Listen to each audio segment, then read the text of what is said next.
Test one.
Good afternoon, everyone. Hello and welcome to Cressy Field on the campus of UMass Dartmouth for this afternoon's football game between the Husson Eagles and the UMass Dartmouth Corsairs. Apologies for the technical difficulties off the top, but we'll get you down to business as best we can. This is an opening game for Husson here today. UMass Dartmouth comes in with an overall record of 1-0, coming off a big 54-7 win over Alfred State 1 week ago. So we are 4 minutes in. Husson collected the opening kickoff, and they've been driving ever since. They're on the move right now and trying to punch in an opening possession score. David Morrison is at quarterback for them and gives an inside handoff, and going nowhere is Sean Noel Jr.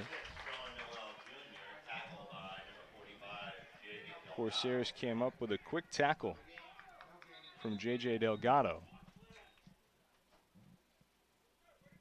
And we have a timeout on the field with 10:28 remaining in the first quarter. So John Cabral here, happy to be along with you. You can see the Corsairs with their new duds in 2019. The bright yellow jerseys with the dark navy numbers. Very easy to read, very good for yours truly. Husson wearing the whites head to toe with the dark green helmets and the big H on the side of the hat. Shotgun snap taken. Big hit delivered during the toss, dished out by Connor Russ, the former Division I player over at Bryant, delivering a pop on that play to David Morrison. So Morrison trying to get his legs under him on what becomes a rather pivotal 3rd down and 5 early in this game. Husson's a team that's been among the elite in New England for the last several years, running an NCAA tournament team from a year ago, winners of the ECFC. With an overall record of 8-3, they've switched over to the Commonwealth Coast Conference for the 2019 season and looking to see if what they do and what they've built up in Bangor will translate into their new league. As they give another inside handoff to Noel, he's able to push the pile, but he is shy of the goal line, and it is an and goal situation, so it will be 4th down and decision time rather quickly for Husson's first-year head coach, Nat Clark. Nat Clark, a 2000 graduate of the University of Maine. His 13th overall season in coaching, his first making these decisions. So Husson will go for it. They will not attempt a field goal here. And they've got Morrison out of the shotgun with Noel split off to the left. Very high snap, give to Noel, and he's able to push through the line and get into the end zone. So Husson bold on a 4th and goal from the 2, and the boldness pays off as they are able to get Noel over the goal line and into the end zone, and the Eagles have got themselves a 6-0 lead to begin the afternoon. 9:30 remaining in quarter number 1, as the Eagles will send Devin Pickett on to attempt the PAT, a right-footed kicker, able to knock it up and through. And in 5.5 minutes, the Husson Eagles put a quick 7 on UMass Dartmouth. And UMass Dartmouth has already allowed as many points in this game as they did in all of last week's game. Let's tell you a little bit about the Corsairs as they're beginning, or in the middle of, a 4-game homestand to start the year, rather unusual. But the Corsairs home for the entirety of the month of September. They'll play host to Fitchburg State next Saturday at 4:30. And then again, host to Plymouth State on Saturday the 28th of September. That game will be at 2 p.m. UMD trying to get off on the right foot offensively today behind Steve Gachik's offense, and the question will become, what will they have for field position as they get going? Devin Pickett into kickoff. Deep to receive for UMass Dartmouth, number 8, Pedro Del Toro, and number 83, Brett Mancini. Short kick and returnable for UMass Dartmouth's Pedro Del Toro. Del Toro steps forward, and he is cut down by Nick Alvarez.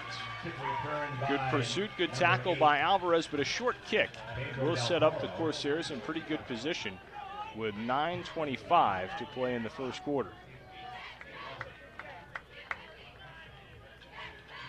So Corsair ball here, 1st and 10. The UMass Dartmouth quarterback is Steve Gachik in his junior season out of Tiverton, Rhode Island, and Tiverton High School. And he will operate out of the shotgun. with a lone setback to his left. Gachik making his calls at the line. Takes the snap. Big blitz coming from the backside. Picked up. Corsairs have got a shot to hit a big one, and it's overthrown just a little bit. Brandon Cuthill was the intended receiver. Wally Junaid made an excellent cut block on the blitzing Zach Connolly. And that gave UMass Dartmouth a look that it likes very much. Man coverage on the outside for Cuthill. But up and over his head.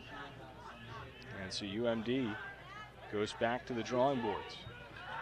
Gachik looks right, throws right, beautiful pass on the inside slant. Out across midfield is Leroy Brown. He's got a Corsair first down into Husson territory. Gachik making a very good read off the snap there. Brown very precise with his route running. And the Corsairs get it down to the Eagle 49. They're in business. Very quick release there to Cuthill, who spins and gets to the 40-yard line. Corsairs going with an up-tempo offense. Tackle made on that play by Daquan Patterson. UMD in a very good situation now, second and short from the 39-yard line going in. Now they've got the ball spotted right where the Corsairs needed to be for a first down, but they've not moved the chains here. So everything in the playbook available here. Dip ball, misses a little bit short. Excellent interior rush supplied by Husson's Caleb Karen. As Karen wreaking havoc there disrupted the play. And the Corsairs, who are the nose of the football away from the 39-yard line, now face a third and short. Corsairs make some personnel switches. In fact, they bring in Liam Whaley, the freshman defensive lineman out of Niantic, Connecticut. They put him in at the running backs position with 2-point stances from the offensive lineman. The call is a keep for Gachik, a play designed just to move the chains, and that it does. And that was actually Jacob Francis, a backup quarterback, who came in to give that carry. So UMD with a much different personnel package, and they capitalized on that confusion that you heard in my voice to move the sticks. Francis, a junior out of Middletown, Rhode Island. So 1st and 10 UMD. They're going to play this through. Free play, offside. They're going for everything, and it's over the head of Leroy Brown. Now, it won't matter. 5-yard offside penalty coming on Husson here with 8:18 to go in the quarter. But UMD, twice on this drive, they've had opportunities to hit home runs, and both times Gachik has overshot his receiver. That one by a little bit more. Low percentage plays, of course, but they were there to be had. So the Corsairs have got to like the looks that they're getting out of the X's and O's on the offensive side of things. They're moving the ball. They've picked up a couple of first downs here. They've just got to hope that Gachik gets the game to kind of settle down for him a little bit so that he can connect on those big throws when they're available. Speaking of big throws, Corsairs come out with 3 wide receivers off to the right side and 1 back to the left. A lot of firepower to the far side of the field for UMD. Keep your eye on the top of your screen. Gachik looks that way quick, hits the inside route, and hits his slot receiver, who is DeAndre Ellis. Ellis quickly wrapped up by Daquan Patterson. Tackle by number 8, Daquan Patterson. Ellis has got first down yardage, and they spot the ball at the 24-yard line of Husson. Gachik quickly takes the snap, looks to his left. He's going to air it out for the end zone. Big-time penalties. Laundry all over the place. Jackson Leonard had multiple hands full of Kevin Gonzalez. And so the flag will go that way. And UMD will pick up a chunky yardage here and get themselves a red zone opportunity with 7:57 remaining first quarter.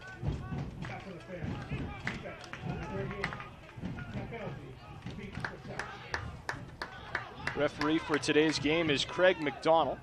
The umpire is Frank Ume. Patrick Rahilly, the head linesman. The line judge is Tim Begley. The field judge, Dennis Reed. Back judge, Dan Smith. And the side judge, Jim Pericotti. Gorgeous day for football here in Dartmouth. Just some fair weather clouds.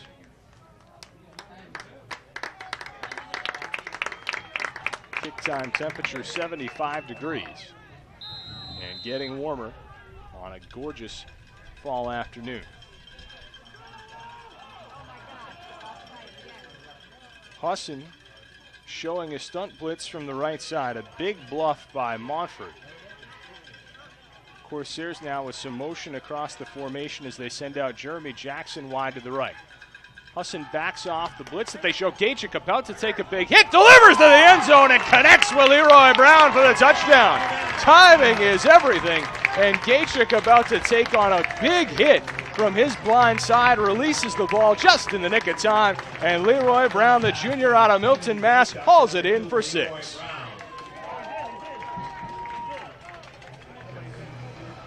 UMD with an excellent answer of the opening drive touchdown by Husson. Took Husson 5.5 minutes to put their points on the board. It takes the Corsairs under 2 to go down and answer. So now James Tooker looking for the equalizer. He had a false step forward. The kick has enough on it, and it's good. Not the cleanest of operations, but the job is done, and the score is tied 7-all. Your score was 7:51 remaining in the first quarter.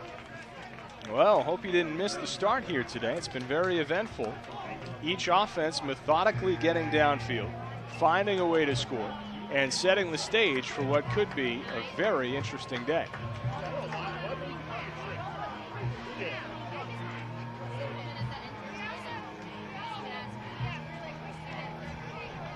Interesting look here on the Corsair bench. Of course, the coaches now have their own rooms in this new press box that we're in year 2 of, and Josh Sylvester, the offensive coordinator, couldn't resist. He just left his office, ran down to the front of the bleachers, and benched over top words of encouragement to the offensive bench, where they're fired up about what they've just accomplished. How could you not be fired up if you're this Corsair offense? You hang 54 on Alfred State a week ago. Now you come into this week's game against a much ballyhooed defense that has really, really stifled offenses all over New England for the last several years running. You hang a quick 7 on them. You've got 61 points in 5 quarters. Corsair is off and running to start the 2019 season offensively.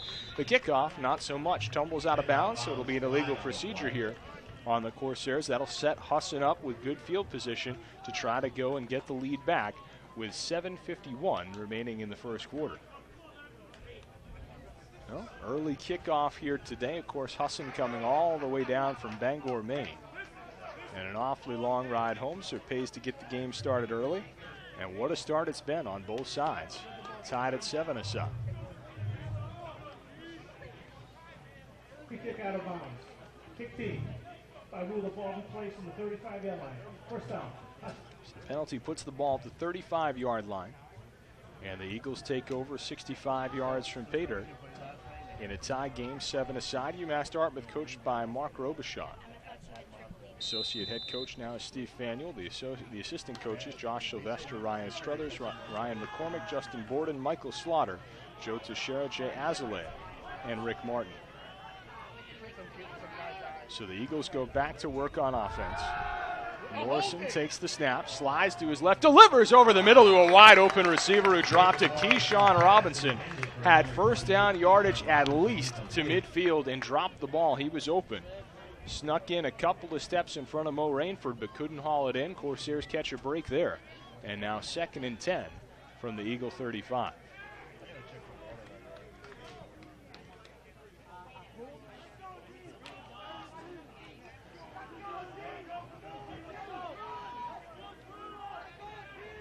Morrison this time has 2 backs in the backfield. And 3 receivers. Will give an inside handoff. Cutting it out to the left is Sean Noel Jr., and he's able to get most of what he needs for an Eagle first down. Tackle eventually made out on the edge by Jacob Burkhead, the junior out of Plymouth North. And they do give the first down. Very favorable spot there for the Eagles as they're able to move the sticks to the very nose of the ball on the very tip of the 45-yard line. Clock rolling now with 7:15 to go as the Eagles huddle up. And they break the huddle with 2 receivers each way. And Noel split left of Morrison. Handoff is to Noel. He gets to the line. That's about it. Lunges forward for a yard. Corsair tackle made by Marcus Elise. Elise making a good grab there for UMD, and it sets up now a 2nd and 9.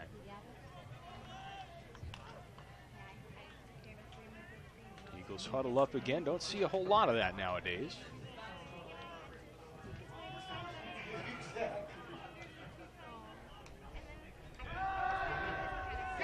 Backside blitz, throws off in time, and it's complete. Complete through to Hogan, who's got a tackle broken inside the 5, lunges into the end zone for a touchdown.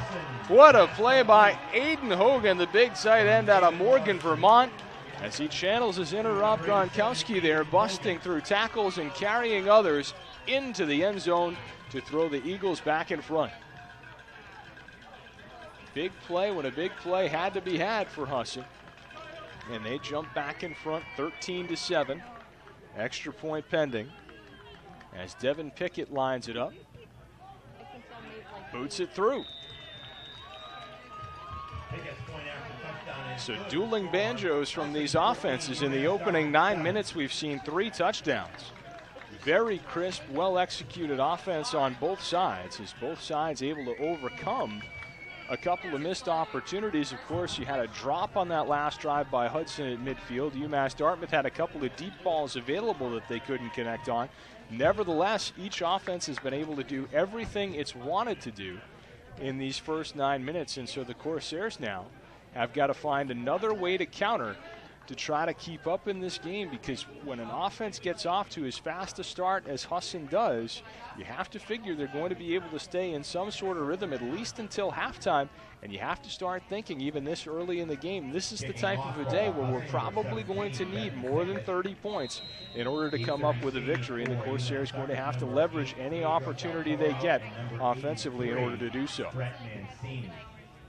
So Pickett into kickoff. Corsairs have Del Toro back to receive, as well as Brett Mancini. Del Toro with a great running start up to the 20-yard line. Didn't have any blocking, though. Shakes loose of one and fights his way past the 35. He is slippery. Del Toro did a nice job of getting himself a running start prior to the catch, but he didn't have anywhere to go off of that.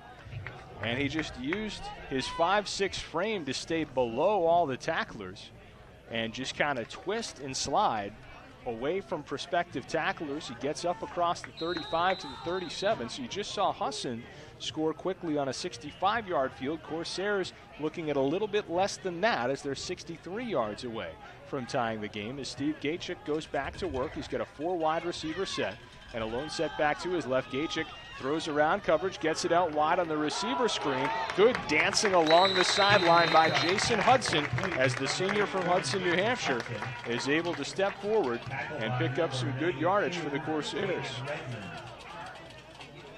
He's got a first down, and the Corsairs now stand at their own 47.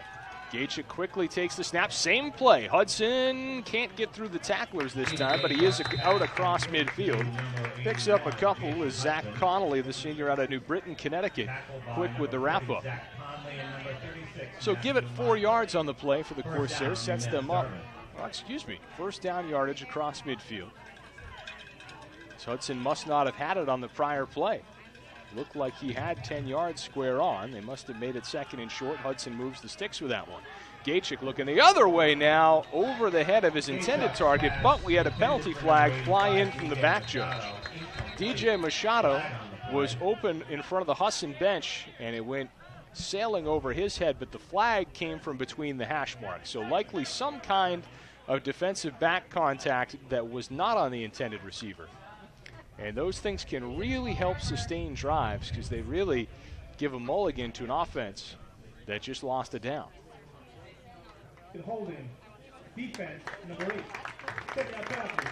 So that's just sort of your garden variety 5-yard defensive penalty in the pass game. That sort of thing that really has been a big boost to offense all around all levels of football. And instead of a 2nd and 10, the Corsairs are set to go, not only with 1st and 10 again, but 5 yards closer inside the 40 now to the Husson 39. Gachik takes the snap, hands off left. Good running start and a good carry by Jacob Francis. A 2-quarterback look there for the Corsairs, as he's able to sneak through the middle of the defense before being upended by Zach Connolly. First down yardage again for UMD, as Francis is inside the 30 to the 28, so a pickup of 11 yards on the play. Gachik back to pass, looks left, throws left, gets it out quickly, missed tackle out wide, and again a good gain for UMD. Jeremy Jackson with the grab as he tiptoes the sideline and moves the chains again. Very efficient offense here early from UMass Dartmouth. They're picking up first downs routinely, and they're also in a very good offensive pace. Gachik looks right, goes to his slot man. Brown looked a second too late, had it go off his chest pad. Brown was open, but the timing was bad, so it's kind of a glass half full, glass half empty thing for the Corsairs. They missed on an open play, but that well could have been intercepted given how the quarterback and receiver weren't on the same page. So 2nd and 10, Corsairs going to get a free play here. Husson jumped offside, but I don't see a flag. Throw to the end zone is over Brown's head, and Gachik now looking for that flag, and we'll see if we get it. I didn't see one on the field, but Husson definitely jumped offside pre-snap, and they do make that call. So some key penalties to sustain the Corsair offense in these two opening drives. Of course, there was a pass interference on the last one. Here you've had a defensive holding and now an offside, and a rather consequential offside at that. Corsairs would have been looking at 3rd and 10, which really would have been their most difficult down and distance of the day so far. Instead, just a 2nd and 5 from in at the Husson 13-yard line. Both quarterbacks on the field again. Francis split to the left. Gachik's got it. He delivers to the end zone into double coverage. More Hankies, incomplete pass, but it looks like the Corsairs will benefit from yet another penalty call. Intended target there was Kevin Gonzalez. He was doubled up.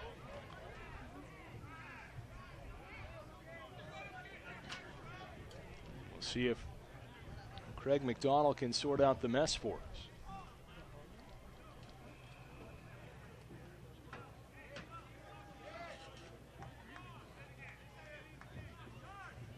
Holding. Defense, number 40.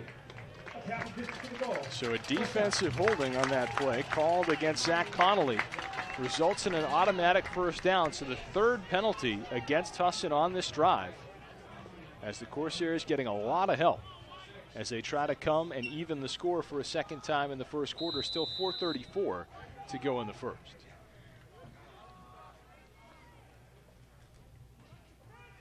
Two receivers to the left, two to the right. Now lots of motion as the Corsairs sending everyone around. They'll wind up very heavy to the right with the running back and 3 receivers to the right. Gachik's going to roll that way, delivers to the inside, and the pass, no signal, is caught, but not a touchdown. Caught inside the 2-yard line by DJ Machado. So a good gain there by UMD, the type of play that you draw up to try to score a touchdown, but the Corsairs will certainly take the positive yardage. Brings up a 2nd and goal from the 2-yard line. Corsairs bring the big boy in again, and they're going to have Francis run it, and as he runs it in behind Liam Whaley. Kind of that elephant set that the Corsairs now have shown you twice in the game, and they're going to stick with it. Gachik out at wide receiver. Francis was in at quarterback. Now Whaley will come off the field, and the Corsairs will put Jason Hudson back in. You got all that? 20 seconds on the Corsair play clock as they are really trying to confuse this Husson defense early. Francis was under center. He steps back. Gachik takes the snap, and his quarterback sneak gets him inside the 1, but not into the end zone. And so we have the biggest snap of the game coming here in a 14-7 game early. Corsairs have an excellent opportunity to try to even the ledger. Ball is well inside the 1-yard line. Corsairs need about the length of a football to score. Whaley back in. Francis moves back up to quarterback. Francis out of a shotgun here. Risky given the distance. Francis takes the snap, and he will score! Jacob Francis had his jersey tugged on, but he was not to be denied as he gets in from a half-yard out. And UMass Dartmouth answers for the 2nd time in as many opportunities as they crawl back to within a point at 14-13 with 2:54 left to go in the first quarter. James Tucker will attempt the point after touchdown. And now James Tucker will try to even things up again. Tucker, a junior out of Harwich, Mass. and Nauset Regional High School, where he's very accustomed to wearing yellow jerseys. PAT is up and good, and here we go again, 14-14. Each offense scoring touchdowns on its 2 opening possessions, something you seldom see, and when you see it, you very rarely see it all happen in the first quarter. Nevertheless, here we are in just over 12 minutes of game action, 4 touchdowns on the board. And both offenses really looking fantastic. So UMass Dartmouth throwing everything but the kitchen sink at Husson here on these opening 2 possessions. They've done a nice job of creating a lot of confusion by putting Gachik and Francis, who's listed as a quarterback, out on the field at the same time. The Corsairs have been able to show a lot of different formations. They've been able to use their personnel packages a lot of different ways. And Liam Whaley, whenever he's on the field, he has to be accounted for, whether he gets the ball or not, whether they run to his side or not. You really have to identify him and contend with him. And that time you saw it as a decoy. Francis ran away from that added layer of blocking and was able to get in. So we're now knotted at 14. Corsairs bluff on a quick kickoff there. Tooker tried to show that he was going for that old arena ball onside kick where you break the huddle and run straight through it. And now the wind blows the ball off the tee.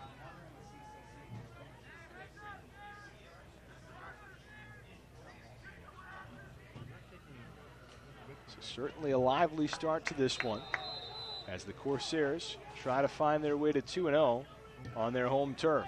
Bounding kick by Tooker, still bounding, fielded off the bounce by Noel. He's got some room to roam. He's going against the grain. He's reversed the field, out past the 40 and gets up to midfield before ultimately being tackled by Pedro Del Toro.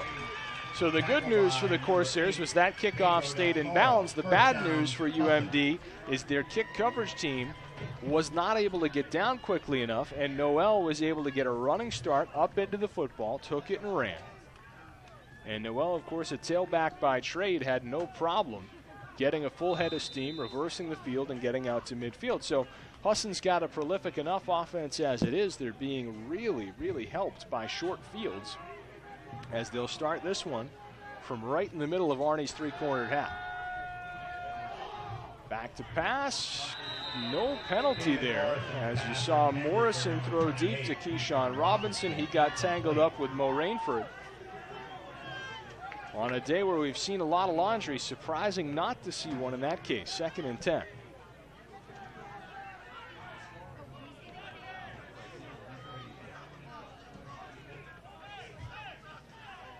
Makai Jeter into the game for UMass Dartmouth, wearing number 61, a sophomore defensive lineman out of West Haven, Connecticut. Husson with 2 receivers to the far side. And blown up in the backfield. Stunting through is J.J. Delgado, and he's able to stop Noel cold in the backfield. Loss on the play of 2 yards.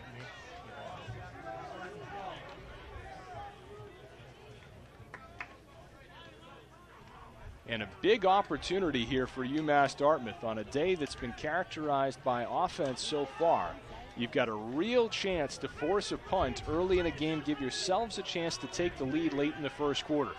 Can the Corsairs seize on this opportunity? Morrison looking to throw, has a clean pocket, delivers and connects for the first down. Big play there by Husson as they fit it into Tyler Halls, who was one step out in front of Cedric Gutierrez. And the Eagles rise to the occasion. Most challenging offensive situation that either side has had today. Eagles keep it going and the shootout continues.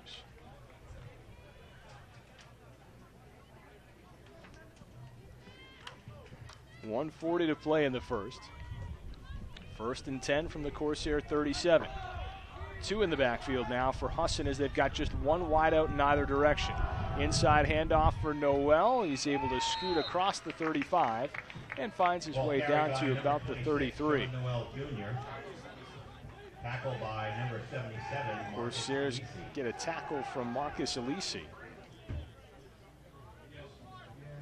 Give it 4 yards on the play for Husson. Sets them up with a 2nd and 6 as we finally arrive in the final minute of the first quarter. First quarter to remember. Both teams going 2 for 2 on offensive touchdowns. Morrison fakes the handoff, rolls out to his right, has some room, and just floats one up over the hands of Aiden Hogan. Hogan, of course, hauled in the touchdown on the prior drive. Too high for him that time. And we have another key third down. Now, given the field position, Husson is almost certainly in 4-down territory, so third down doesn't mean quite the same thing that it did 3 plays ago. Nevertheless, still very important here for UMD as you want to at least try to force a decision on this Husson offense with a 4th down, rather than a comfortable 1st and 10 situation on the next snap where they can run anything they want and even potentially run out the quarter if they so choose, if they can keep the clock rolling. So some food for thought there. As Morrison takes a shotgun snap, steps forward, delivers, and he's hit his man again. Aiden Hogan has got 1st down yardage. Hogan comes up with that grab, and the Corsairs again allow a key 3rd down conversion on this drive. Clock rolling inside of 30 seconds remaining in a very, very prolific first quarter. Ball at the UMD 22.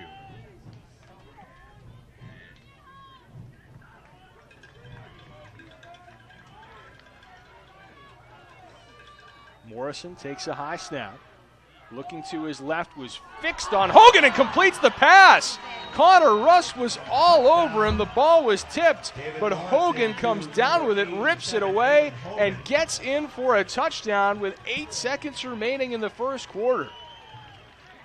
Morrison never considered throwing that anywhere else. He was locked on Hogan right from the beginning. Mo Rainford, knew it. Got a hand on the ball, but Hogan made the adjustment, came up with the grab, and got into the end zone to stake Husson to his 3rd lead of the first quarter. What a play by Aiden Hogan, who's got his 2nd touchdown of the quarter. The extra point is up and good for David Morrison. And Husson again returns volley as they jump in front by a score of 21-14 with 8 seconds remaining in the first quarter.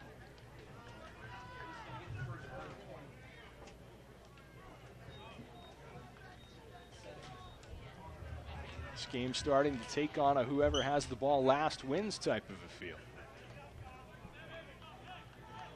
UMD, of course, came storming out of the gates last week with a 54-point day.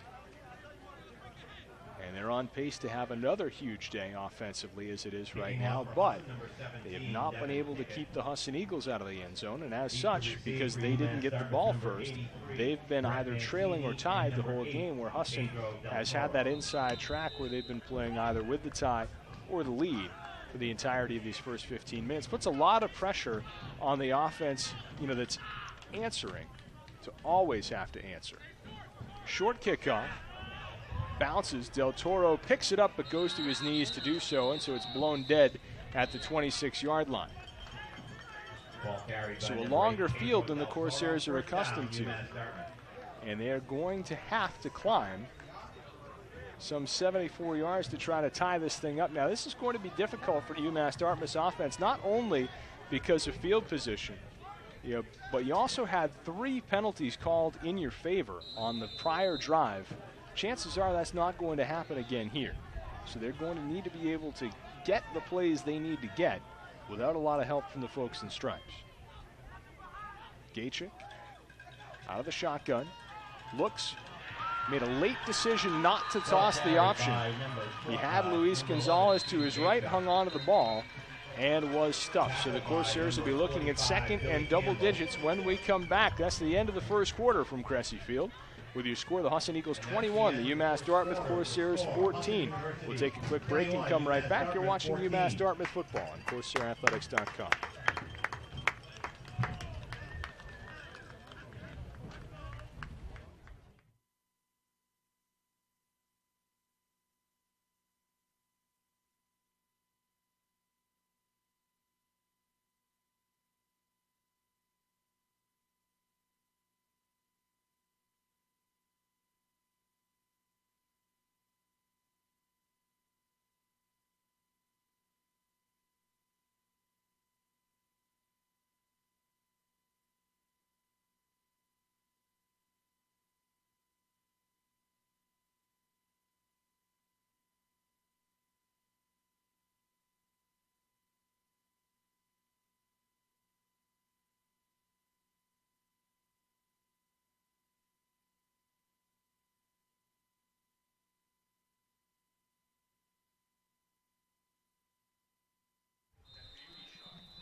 All right, welcome back as we move into second quarter action.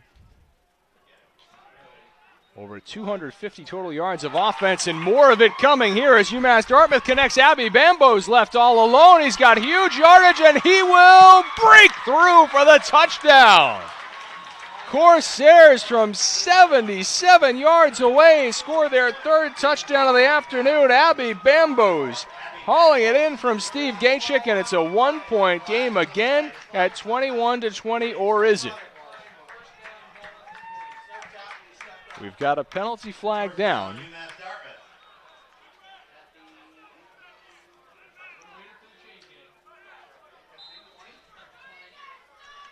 Not a touchdown. Corsairs have the ball. They've got a first down.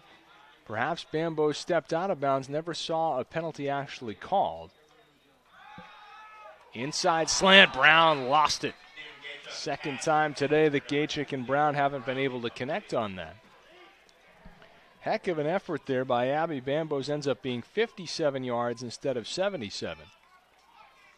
And now we look at a second down and 10. Gachik in the first quarter was 8 of 11 for 79 yards with a long of 24. David Morrison, fewer completions, but getting more yards out of it. 5 of 9 for 114 yards and 2 scores, highlighted by the 54-yard touchdown strike.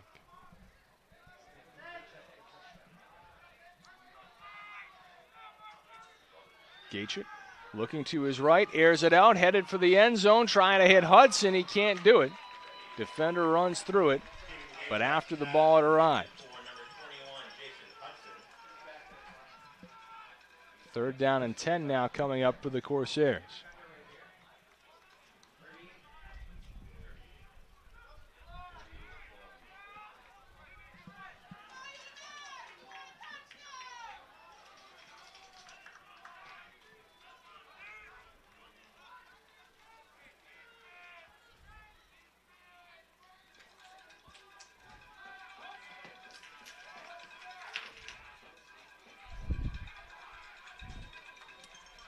Gachik takes the snap, steps up in the pocket, but it quickly collapses behind him, chased down from behind. And making the grab was Derek Barden, a defensive lineman out of Winter Park, Florida. And the Corsairs have a decision to make. With a 4th and long coming up. 4th and about 13. Ball placed at the 23, make it a 24-yard line. And so UMD in a dangerous position here where they're trying to keep up with a Husson offense that seemed unstoppable so far. Gachik looking for everything here on 4th and 13. Will throw to the end zone. Broken up. And a turnover on downs. Our first non-touchdown drive of the day. Zach Connolly able to knock it away from DJ Machado, who they tried to find at the back pylon. So the Corsairs turn it over on downs. And Husson regains possession with 13:46 to play in the first half.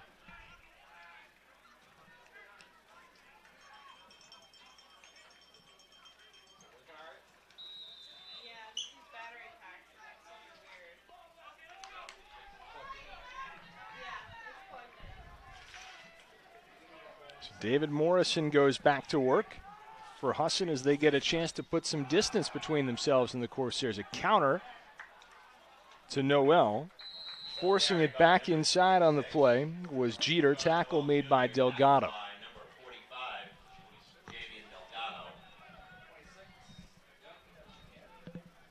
Gain of 3 yards there sets up a 2nd and 7 for Husson. So the initial flurry of excitement provided by both of these offenses has kind of died down through the quarter break. And now you get into the bulk of this game. And it'll be just a series-by-series fight for control. As right now, Husson looking at a 7-point lead that it's trying to extend. And a helmet goes down on the ground. Plays end when that happens, but Noel carried away from the action. Short gain for the Eagles. Losing his helmet there was Josh Goddard.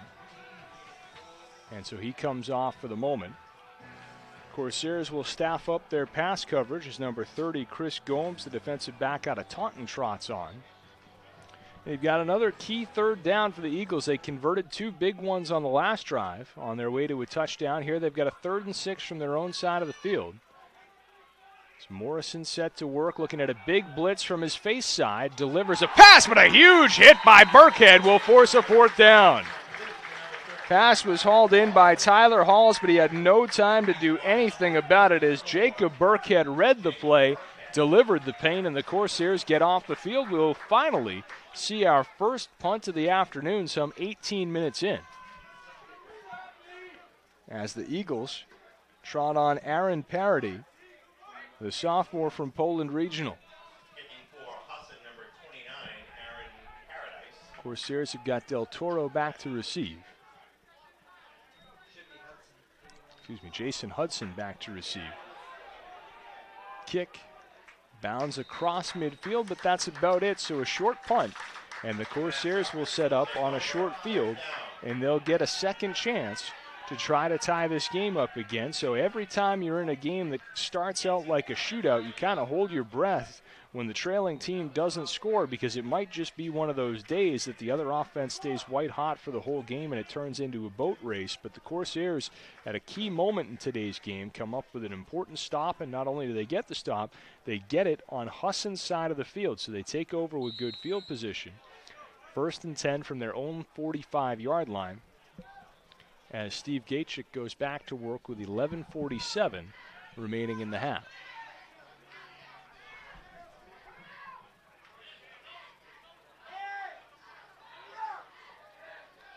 Corsairs coming out with 3 wide receivers to the near side, 2 backs in the backfield. A little too much going on there offensively. And UMass Dartmouth will use its first of 3 first half timeouts with 11:46 remaining in the half. Impressive start to this one. First time these teams have ever met, which is a little bit surprising because the Corsairs have played just about everybody you can play out of conference over the years. Alfred State a week ago, far from a nearby opponent. And now Husson here this afternoon. Interesting to see UMD get Abby Bambos involved in the attack on that prior series, as he was unable to get himself all the way into the end zone. But a big hook up there with the Corsairs' biggest big play threat. And if they can get to him even once a quarter, it really will open up a lot of the other things that Josh Sylvester likes to do offensively, because Husson's defense is going to have to respect that ability to stretch the D. Corsairs back on the field. Gaitchik takes the snap, looks right, and gives the handoff a tad late, and the Corsairs will be fortunate to get back to the line of scrimmage. A play that had some potential. The timing was a little bit off. Ball carried by number 6, Wally Juniad. Tackled by number 45. Wally Juniad getting the carry there. A junior out of Boston, Mass. and the Linden Institute. UMD facing a 2nd and 10. It looks like they now are in that formation they wanted on first down, couldn't get themselves into, and ended up calling timeout in order to avert a penalty. Gaitchik quickly looks right, delivers, and that time he does hit Brown. Brown's across midfield. He's right to the first down, sticks at the 45-yard line, and that'll keep it moving. So that is a bread and butter play for this Corsair offense. Brown is a big target at 6'1", 195. He's an excellent slot receiver, and you can get him into position where that's a very quick and easy to deliver throw for Gaitchik. No reason you shouldn't be able to hit that a half dozen times or more in a game, and that's what UMD is trying to do here early on. Ball spotted at the 44 of Husson, as UMD goes 3 receivers to the left. Gaitchik steps up, delivers, and hits Brown again. He's got first down yardage. Good adjustment made late in the play to result in the quick tackle as Keyshawn Robinson delivers the hit, but not before. UMD picks up another first down. Corsairs now at the 31 of the Eagles, first down and 10.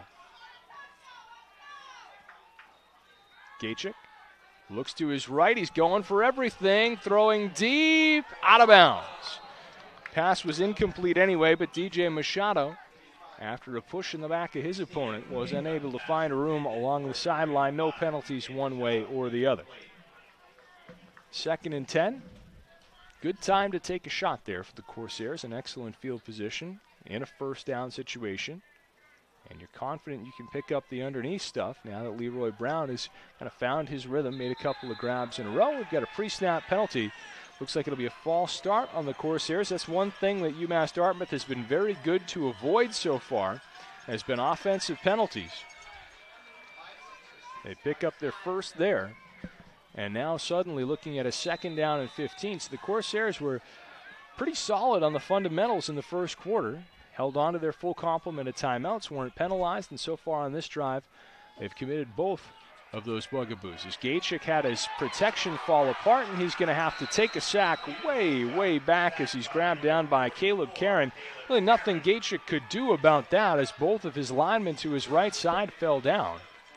There was no opportunity for Gaechik to deliver the ball, and as much as he wanted to get rid of it, he didn't have the kind of time that you need to make the decision to get rid of the ball. So wisely he protected possession, but had to lose a lot in yardage in order to do so. So 3rd and 27 now for UMD.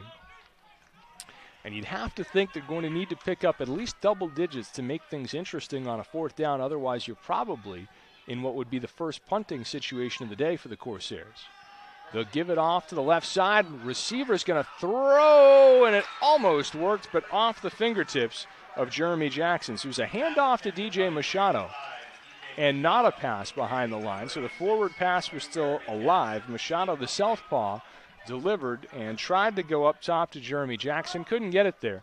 And so the Corsairs will have to punt. So UMD, with all the things it had managed to avoid in the first quarter, a timeout, a penalty, a double-digit negative play, and now they're in a punting situation for the first time on the afternoon.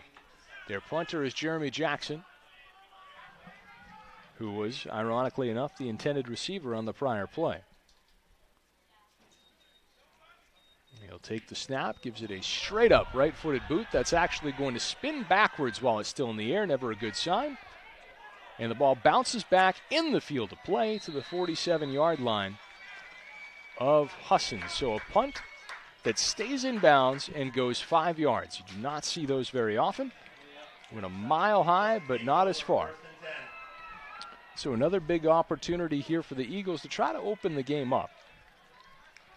As for the second straight possession, they have both the ball and the lead, which up until that last drive, neither team had been able to say the whole game.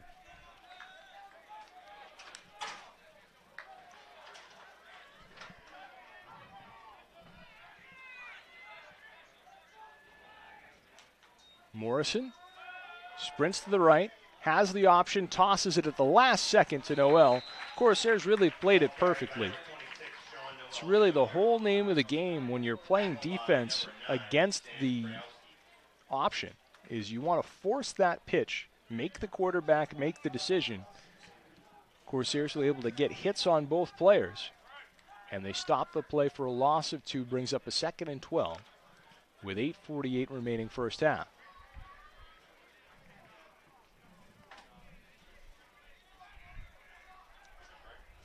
Morrison out of the shotgun. Takes the snap. Center blitz. They get rid of it. Target available deep, and it's complete. Tyler Halls brings it in just in front of the Husson bench.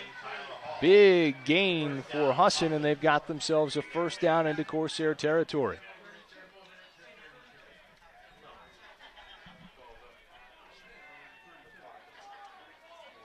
First and 10, Husson from the Corsair 32-yard line.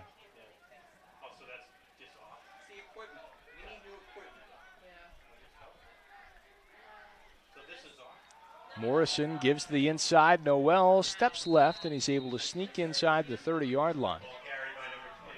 Clock winding under 8 minutes remaining in the first half as the Eagles trying to pad their 21-14 lead.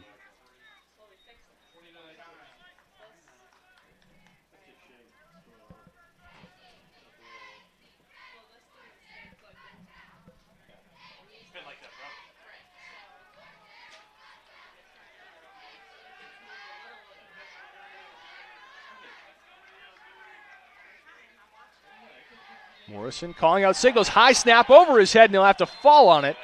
Back at the 41-yard line. So an airmailed snap there is to the Corsairs' benefit. Backs the Eagles up 11 yards to 3rd and 18. Clock winding to 7 minutes left to go in the half. Favorable spot there for Husson as they get the 40-yard line. Ball was definitely back at the 41. Morrison had his back to the 40-yard line. Not a chance the ball was there. 3rd down snap. Morrison looking deep, delivers into double coverage and fits it in again to Halls.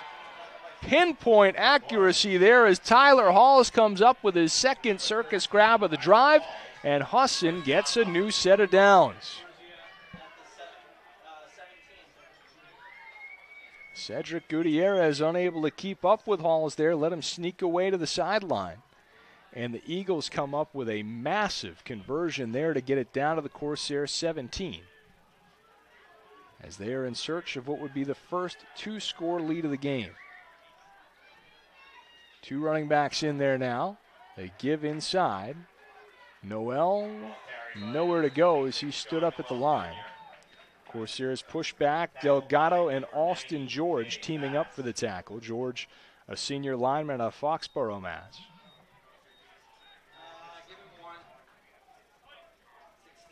Husson, remember, had a time-consuming drive to open the game as they went 5.5 minutes to score the game's first touchdown. Here they're taking a big bite out of the clock as well as we come under 6 minutes to go. Corsairs certainly play enough of an up-tempo offense that it shouldn't be an issue, but starting to get a little uncomfortable for the Corsair offense. Noel sprints around to the right side. Burkhead is there on the edge. Minimal gain for the Eagles, and they've got a key 3rd down coming up. And now you wonder what Husson's comfort level is with their kick game. Of course, this is their debut on the year. They're 3 of 3 on PATs, but they've yet to attempt a field goal this season, of course, this being their opening game. And this is in that territory where one would make a lot of sense if you couldn't pick up your 3rd down, because it gives you an opportunity to make it a 2-possession game. So file that away in the back of your mind, but Husson's been able to get just about every big 3rd down they've wanted here today, with the exception of the last drive. Morrison looks right, delivers right, just out of the reach of Halls, tried to go there again for the touchdown. And the ball tossed out a little bit wide. So, what's your call, Nat Clark, first-year head coach of this Husson team? Key situation, 4th down.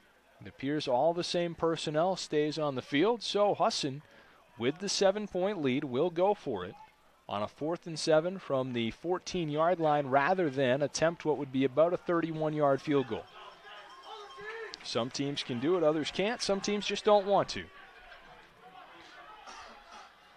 2 running backs, and now Morrison will burn a timeout with 4:49 to go. So you've seen each offense kind of outthink themselves a little bit, trying to put on such an unusual formation that they couldn't get into it themselves, let alone confuse the opponent with it, and then they end up calling timeout. So late in the half, Husson uses its first. Both teams have 2 remaining.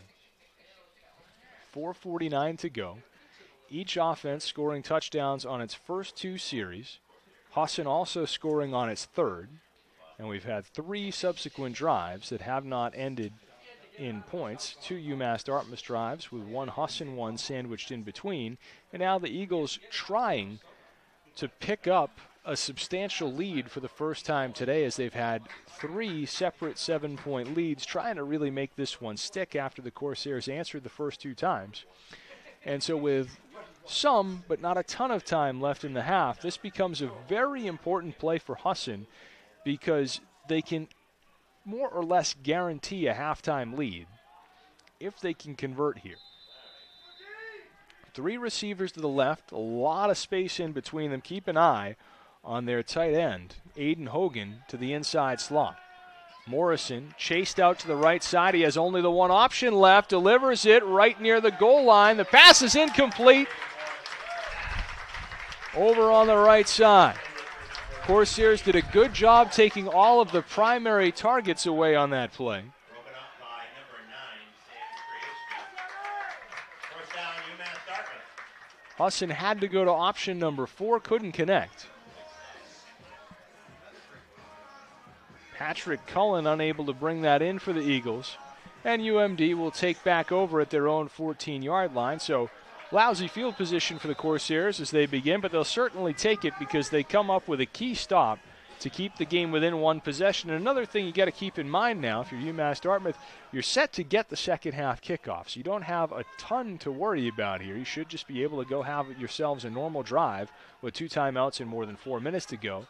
Miscommunication there as UMass Dartmouth tried to get Abby Bambos over the middle, something you don't see from them very much. He usually stays out wide, but timing issue there resulted in an incompletion. And now 2nd and 10 with 4:38 to play in the half. Corsairs plenty of time, plus the 2 timeouts to do whatever they need to do, although they are looking at a long field, 86 yards from Pater. Gachik takes the snap, fakes the inside handoff, goes to Brown. Brown spins it outside, gets a big block outside. He's got the 30, the 40, and into midfield. Terrific move there by Leroy Brown, and he gets a block from DJ Machado that should earn him one of those stickers for the back of his helmet as he gave a massive stick block between the numbers and the sideline that sprung Brown free to get a ton of yards after the catch and get down to the Husson 48. They go back to the slot, tried to get it to Bambos that time, blocked, tipped inside. Good deflection by Daquan Patterson to prevent a big gainer for UMD. So the Corsairs trying to get Bambos another touch by sneaking him into the slot. Hasn't worked on the 2 times they've attempted it. Bambos and Brown now both off the field. And so the Corsairs going deeper and deeper down the depth chart as DeAndre Ellis gets in wide out to the right. Jason Hudson wide off to the left. 4 receivers set. Machado in the slot to the right. Gachik takes a line drive snap, delivers, and completes it inside. Breaking through the tackle and on the run is DJ Machado, and he will score! What a drive for DJ Machado. Made one of the best receiver blocks you'll ever see on the other chunk play, and here he makes a catch, busts a tackle, and gets in from 48 yards out. What a feather in the cap for the junior out of Swansea.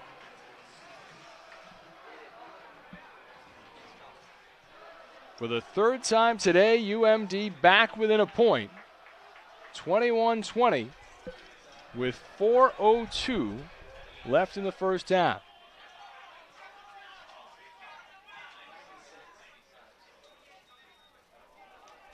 Point after is up, but no good. So Tooker unable to connect to tie the game, and so Husson will remain in the lead by the slimmest of margins at 21-20. With 4:02 remaining in the half.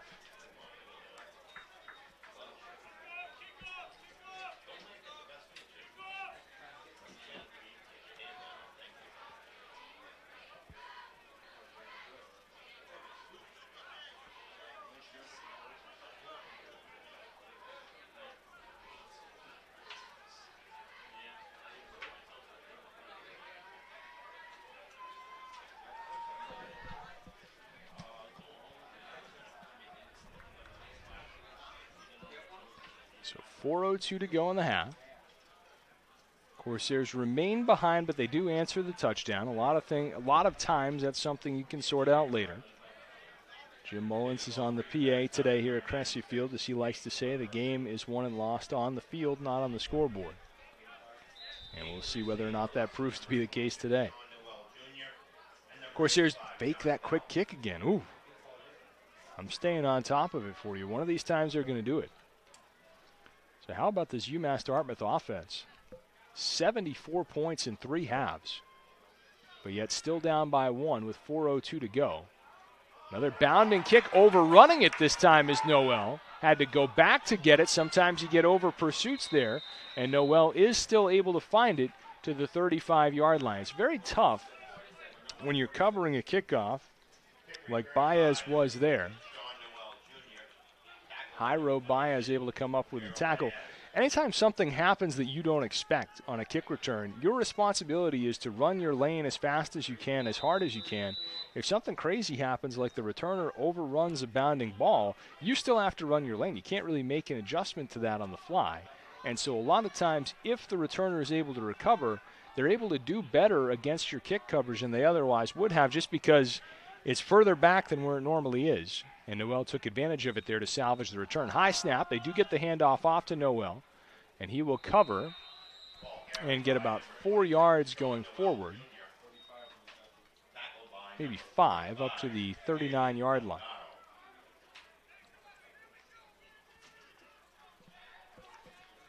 .338 to go. Both teams still have 2 timeouts, but really neither team has needed additional time to do what it wants to do. It's been a rapid-fire attack both ways to this point in the game. Morrison with 2 running backs in there this time. One to his front, one off to the side. Noel darts between the guards, steps forward. Burkhead wraps him up, but Noel does move the chains as he leans forward to the Husson 46-yard line. Really important possession in this game because Husson has got a chance to widen out that lead again. Corsairs were just able to knuckle down and get a stop. Went down, got the touchdown, but they did so quickly that Husson's offense gets the chance to have the last word here in the first half with 3 minutes remaining.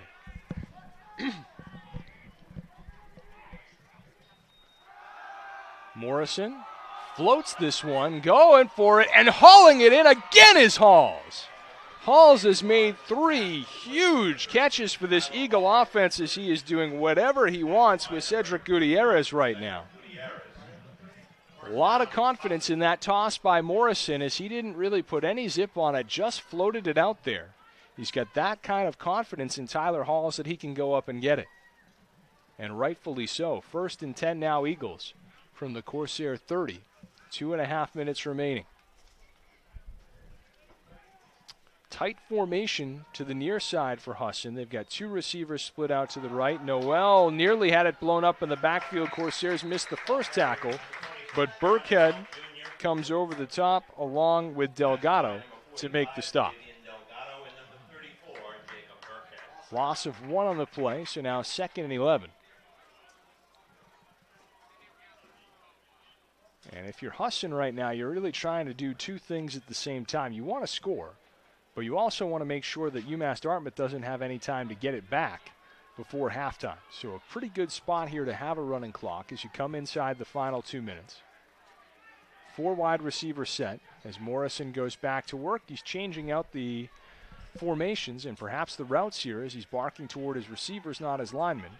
Now gets back into position, and Husson will call timeout. So I'm not sure Husson really was ever intent on running a play there. That's not a bad time to call a timeout.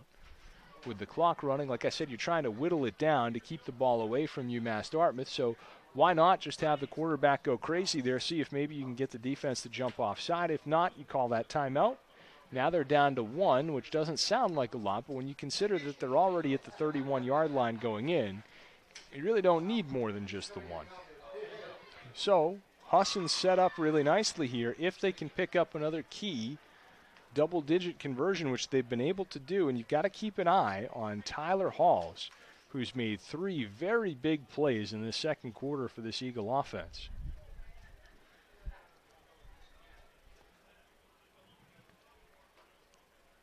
Corsairs first to break their defensive huddle, and walking back out onto the field, led by Jay Bast, the sophomore defensive lineman out of Cranston and Cranston East.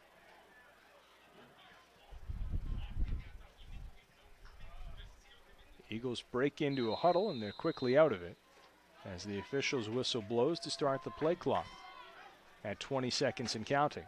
4 receivers set. Noel the lone setback. Morrison takes a snap, gives it quickly to Noel, and the Corsairs have done a really nice job bottling him up between the tackles. Connor Russ able to make that tackle. And now UMass Dartmouth, interestingly, will call timeout. So normally you wouldn't see a defense call timeout in this situation, trying to use the clock to its advantage with 1:28. But the thing is, UMass Dartmouth's offense has been so white hot in these opening 6 quarters of their season that understandably Mark Robichaud wants them to get another touch, even if it's only 10 seconds worth. 3rd and 7 coming here from the 27. Remember, Husson was in a pretty ideal field goal kicking situation on its last drive, a 4th and 7 from the 14-yard line. They elected not to do it. So you would think that that's probably not in the cards for this set of downs. Probably. So probably 2-down territory for the Eagles here again. Probably. 3rd and 7 from the 27. That much is definite. As Steve Manuel gets his defense called as Husson comes back onto the field. 1 timeout remaining either way. 2 receivers left, 1 to the right, 2 backs in the backfield, including Hogan. Morrison steps up, delivers to the end zone, and it is caught out of bounds, incomplete. Double coverage out there, hauled in out wide by Patrick Cullen, but he was run off course rather nicely by Burkhead and Krashiski. Sam Krashiski, a junior defensive back out of Taunton, making sure there was no room there. He used that sideline as the 12th defender. And now here we go, a 4th and 7 from the 27. Morrison steps up, fires, and he hits Halls again for first down yardage. Tyler Halls has been money in the bank in this game for Husson. In the early going, you saw Aiden Hogan as the primary target. That's changed up a little bit. It's become Tyler Halls, as he's had 4 pivotal grabs for first downs in this quarter. Clock stopped now with 1 minute remaining.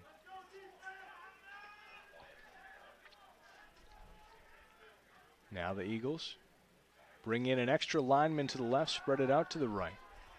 They'll throw left. Wide open was Hogan, but the pass deflected. Hogan was open in the end zone. Halls was underneath him. And UMD catching a bit of a break there. 2nd and 10 from the Corsair 15.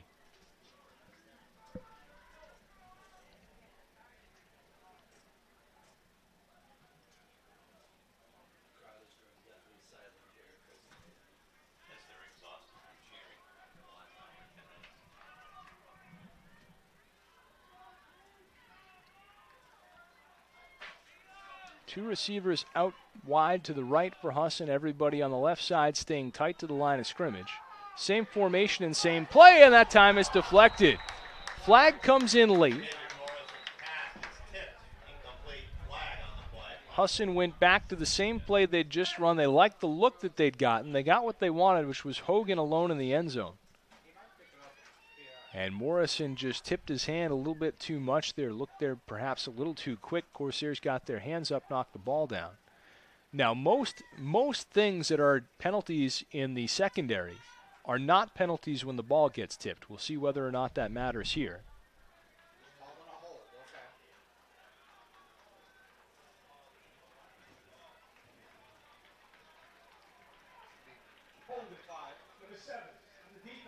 So they called defensive holding against Mo Rainford, which is something you typically don't see on a tip ball, which that one certainly was. But Husson gets a break there. So they also move the ball up to the 5-yard line.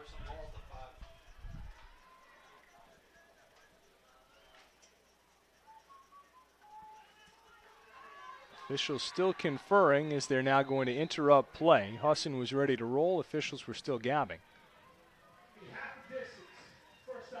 And instead of being a 10-yard penalty, it'll be a half the distance to goal penalty, so they'll back it up to the 7.5.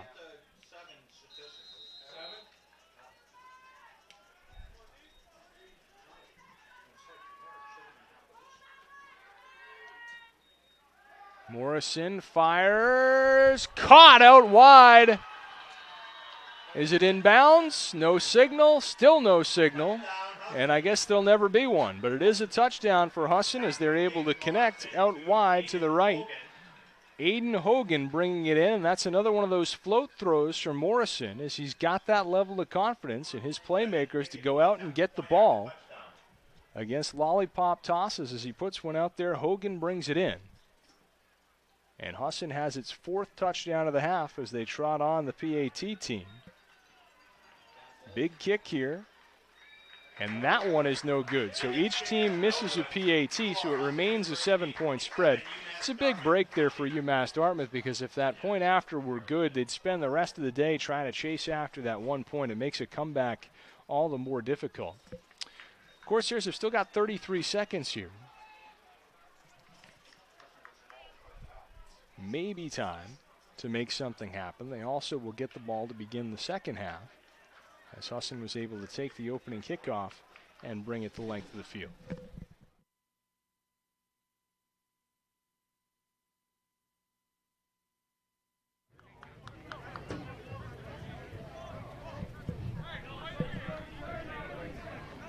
Corsair offense with 1 timeout, so it'll really depend on where they take over with the ball here. Usually you'll see an offense with this type of time try to run a safe play, a screen to draw, something like that, to see if they can gain a bunch of yards quick. Then if they can, they'll try to go crazy to put together a scoring drive. In the meantime, we'll have our kickoff.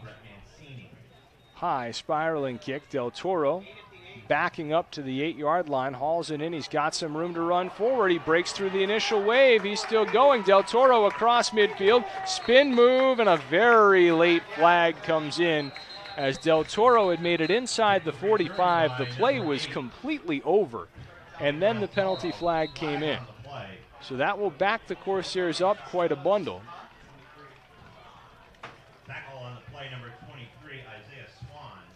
One of the more disappointing things to see in this sport when you get exciting returns, which seldom happens these days on kickoffs, to have it just kind of hosed down at the end by a penalty flag. Spot of the foul, they're saying, was the 38, so instead of the Corsairs setting up from the Husson 45, they'll come all the way back to their own 28. Effectively, a 27-yard penalty, so to speak. It's 10 yards marked off, but wipes away 27 that the Corsairs would have had. And that changes the calculus quite a bit for Mark Robichaud with 23 seconds remaining. You're bound to be much more aggressive from your opponent's 45 than you are from your own 28. Corsairs with 4 wides will bluff on the inside handoff, and Gachik ends up getting taken down, I think. Both teams have a timeout. Corsairs will call theirs with 16 seconds remaining. Corsairs have had a good, productive offensive first half. You'd hate to have it end on that note. At the same time, what you'd really hate to have happen is to turn the ball over deep in your own end with 16 seconds left in a half, which is really something you run the risk of by running another play here. Corsairs scored on their first 2 drives and then came back and scored on the last one. But the trouble for the Corsairs is every time they've scored a touchdown, Husson has been able to score another touchdown on the ensuing possession, such as they've done here. And so they remain in front right now by a score of 27-20 with 16 seconds remaining in the half.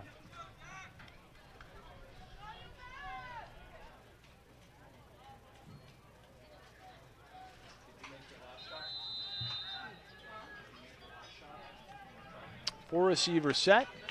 Husson defensive backs playing a good 15 yards off the line of scrimmage. So they'll give up the inside pass, and eating it up to midfield is Machado.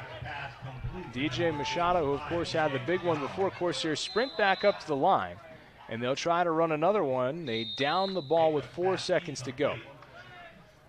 So a good play there by DJ Machado, good stat patter for him as he's able to add a quick 20 yards to his day. And we've got the officials conferring. Now the Corsairs, to their credit, did an excellent job of getting to the line, and they're going to adjust the game clock from 3 seconds back up to 8. Remember, in college football, when a team gains a first down, the clock is supposed to stop until the chains are reset. The Corsairs really did an exquisite job of sneaking up to the ball before the whistle blew, and so they conserve a good 5 seconds that way. Maybe time for 2 plays. They throw inside. They go to the same thing for Machado. He slides down. Corsairs now have the potential to clock it again as they do a great job getting it up. 3 seconds, 2, And 1 second remaining. Some excellent hometown scoreboard operation here at Cressy Field is going to give the Corsairs one more chance at it. Great job there by Steve Gachik, win, lose, or draw on this drive. Corsair offense did a terrific job. The important part is to call plays that are vanilla in that situation. You don't want to have your personnel wind up all over the field. Both times the Corsairs were just able to have everybody run in a straight line and get back to the line of scrimmage. Corsairs without a timeout, but they've got time for one more snap from the 38-yard line going in. Gachik steps through traffic. He's going to unload on this one to the end zone, and it's intercepted in the end zone. Really a bummer for Gachik, who played a whale of a first half. And Dartarius Hall able to pick up the easiest interception of his career in the back of the end zone to round out the first half. So we've got a shootout here in Dartmouth. 47 points on the board in the opening 30 minutes of play. And at the intermission, your score, Husson 27, UMass Dartmouth 20. We'll step aside for a few minutes, come back with some halftime stats, and join you on the other side with second half action. Again, your score at the break, the Husson Eagles 27, UMass Dartmouth Corsairs 20. We'll be back. You're watching Corsair football on CorsairAthletics.com.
Welcome back to UMass Dartmouth at the half. Husson's got a 27-20 lead, an offensive explosion in the first half of nearly 500 total yards of offense, 491 to be precise. UMass Dartmouth actually outgaining Husson by a 286-205 spread, but Husson with the lead on the big board.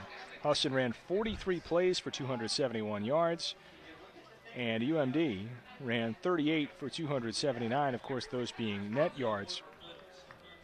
David Morrison in the first half, spectacular, 11 of 19 for 205 yards and 3 touchdowns. Steve Gachik also very good, 15 for 27 for 286 yards and 2 scores, so they're really airing it out. Husson's gotten 3 touchdowns from Aiden Hogan, including the big gainer for 54 yards back in the first quarter. There were 5 offensive touchdowns in the first quarter, 2 of them by Hogan, and he's been able to finish off 3 different drives. The other big playmaker has been Tyler Halls for Husson. He's got 7 catches for 111 yards, and amazingly, for all that Husson's done offensively, they've really done it with just 3 skilled players touching the ball. Halls, Hogan, and then Sean Noel has picked up 82 yards on 23 carries, 77 net yards for an average of 3.3 yards per carry. So taking a look the other way, in the rushing game, not a whole lot going on for UMass Dartmouth. Jacob Francis 4 for 16 yards, but UMass Dartmouth has thrown it almost exclusively in this game. Leroy Brown, 5 catches for 96 yards. DJ Machado, 4 catches for 92 yards.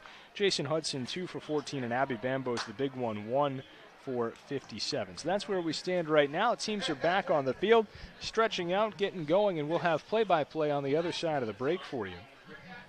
27-20, Husson has got the lead, and we'll take one more break and be back with second half action in just a moment on CorsairAthletics.com.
All right, welcome back as we're set for second half action on a gorgeous day in Dartmouth. We've got a shootout, almost 500 yards of total offense in the game, and the Corsairs staying with Husson, but unable to overcome them so far. The Corsairs have not led at any point in the game. Husson scored on the opening drive. They've never trailed. Corsairs trying to keep themselves in it long enough at some point to get the opportunity to be able to flip this game. So the Eagles have Devin Pickett in to kick off. Corsairs have had a great return day from Pedro Del Toro, and Del Toro will get the nod here again on the back pedal. We'll see if he can get going like he did last time as he gets through or up to the initial wave, gets stood up but spins. I'll tell you, there's something to be said for having a 5'6" return man. You just can't find him when you get through to try to make the hits, and he's able to get up to the 25-yard line where UMass Dartmouth will take over first down and 10. So a really imperative first drive here for UMass Dartmouth. Of course, it is a close game, and the scoring did calm down quite a bit in the second quarter. It was 21-14 at the end of one, and each team scoring 6 points in the second quarter. But here's the thing. Having the ball first is the best and really only advantage that UMass Dartmouth has in this game right now, besides the home field, of course. You want to capitalize on it so you can get the game back to even, because in the second half, anytime you're playing from behind, it just gets very difficult. You start having to get away from your game plan to try to address the situation on the scoreboard. Corsairs can avoid that if they can have a good scoring drive here. Handoff goes to the left side, delivering a bit of a pop as he comes around the corner is Wally Junaid as he gets some good forward yardage for UMass Dartmouth. Corsairs have not gone to the rushing attack very frequently. UMass Dartmouth with 10 rushes in the first half, and of course a lot of that was out of all of those, kind of grab bag formations down on the goal line in the early first quarter. They haven't done it out of the normal flow of their offense much at all. Here's why. Gachik's been rolling. He races out of the pocket here. He's going to tuck and run. Jason Hudson with a big block. Gachik to the 45 and stretches to the 47 for a first down, plus a late flag. A very late flag coming in from the secondary. Usually flags during the play like that are against the offense. This was so late, you might be looking at something like a face mask or a late hit or something like that. Anyone's guess which way this one's going to go.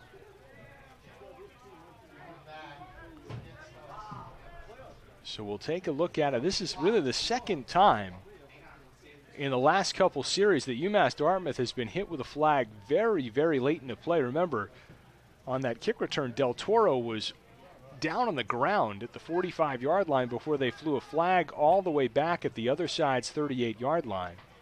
Here we've got a lot of chatter. Sometimes when they talk this long, they pick it up. Mark Robichaud ready to explode. Before the pass, a block in the back on the offense. I don't see how you can make that call when the flag doesn't fly until the very end of the play. I mean, also, not for nothing, there was no pass. Gachik ran the ball. How can you say before the pass?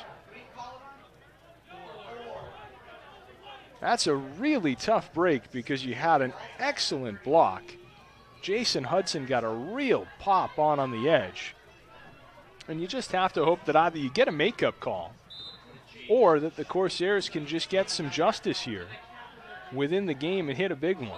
And now that will take things from bad to worse as the Corsairs commit a false start penalty.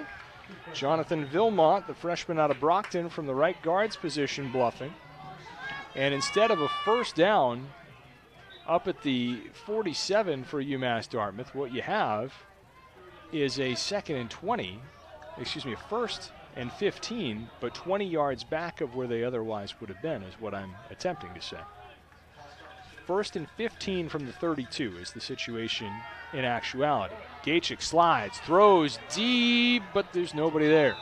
Bambos was run off course. Excellent stride for stride coverage by Brendan Baez. And really, as they call more of the hand check penalties, the push penalties and things like that, that's really becoming the art form for cornerbacks, is if you can run a guy off his course and angle him out of bounds, you don't have to touch him in order to defend the pass, and that's exactly what Baez was able to do there. So the Corsairs, after what looked like a very promising start to their drive, now they find themselves facing a second and 15. You got to kind of remind yourself that it is second down, not third, as Hudson motions across the play. Keep an eye on Brown, that inside slot receiver. They could use some of that here. Gachik's going to run with it. He has a good block from his guard, but couldn't spring off that block for much. Just some good forward yardage for UMD. If it were first and 10, you'd love that play.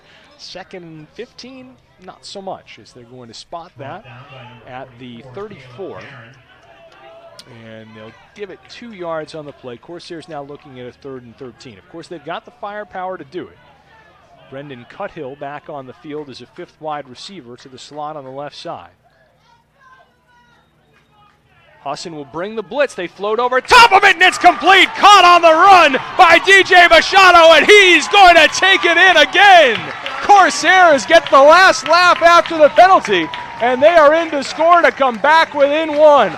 Husson put all their chips into the middle of the table. They double blitzed over center. They left nobody home over the middle of the field, and Steve Gachik was willing to pay the price. He stood in floated the ball up, took the hit, knowing that if he popped the ball up over top, there was going to be nobody left to deal with DJ Machado. DJ Machado over the century mark in receiving yards for the day, as he is in for the second straight time for the Corsairs, and they've now got another chance to even it up.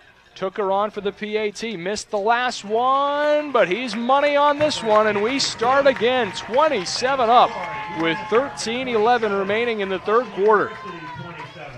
What a showing today by this UMass Dartmouth offense, and what a response to a really lousy hand that they were dealt on that series. An excellent first play of the drive, called back with a questionable penalty.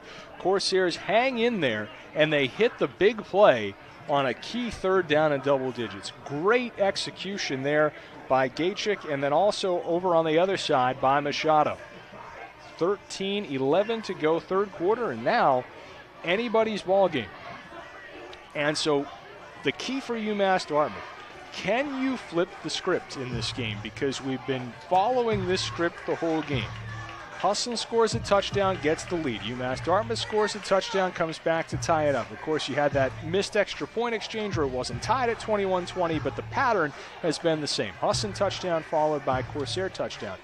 Can UMass Dartmouth get the stop that they need to get an honest-to-God opportunity to take a lead in this game? They have not had the opportunity to go ahead yet in the game, barring a two-point conversion that they haven't done. But having the ball in a tie game is a luxury they've not yet been afforded. We'll see if they can go out and get it this time, or if that Husson offense can stay hot. Noel fields the ball from his own 7-yard line, races up forward of the 20, and he'll be stopped around the 25.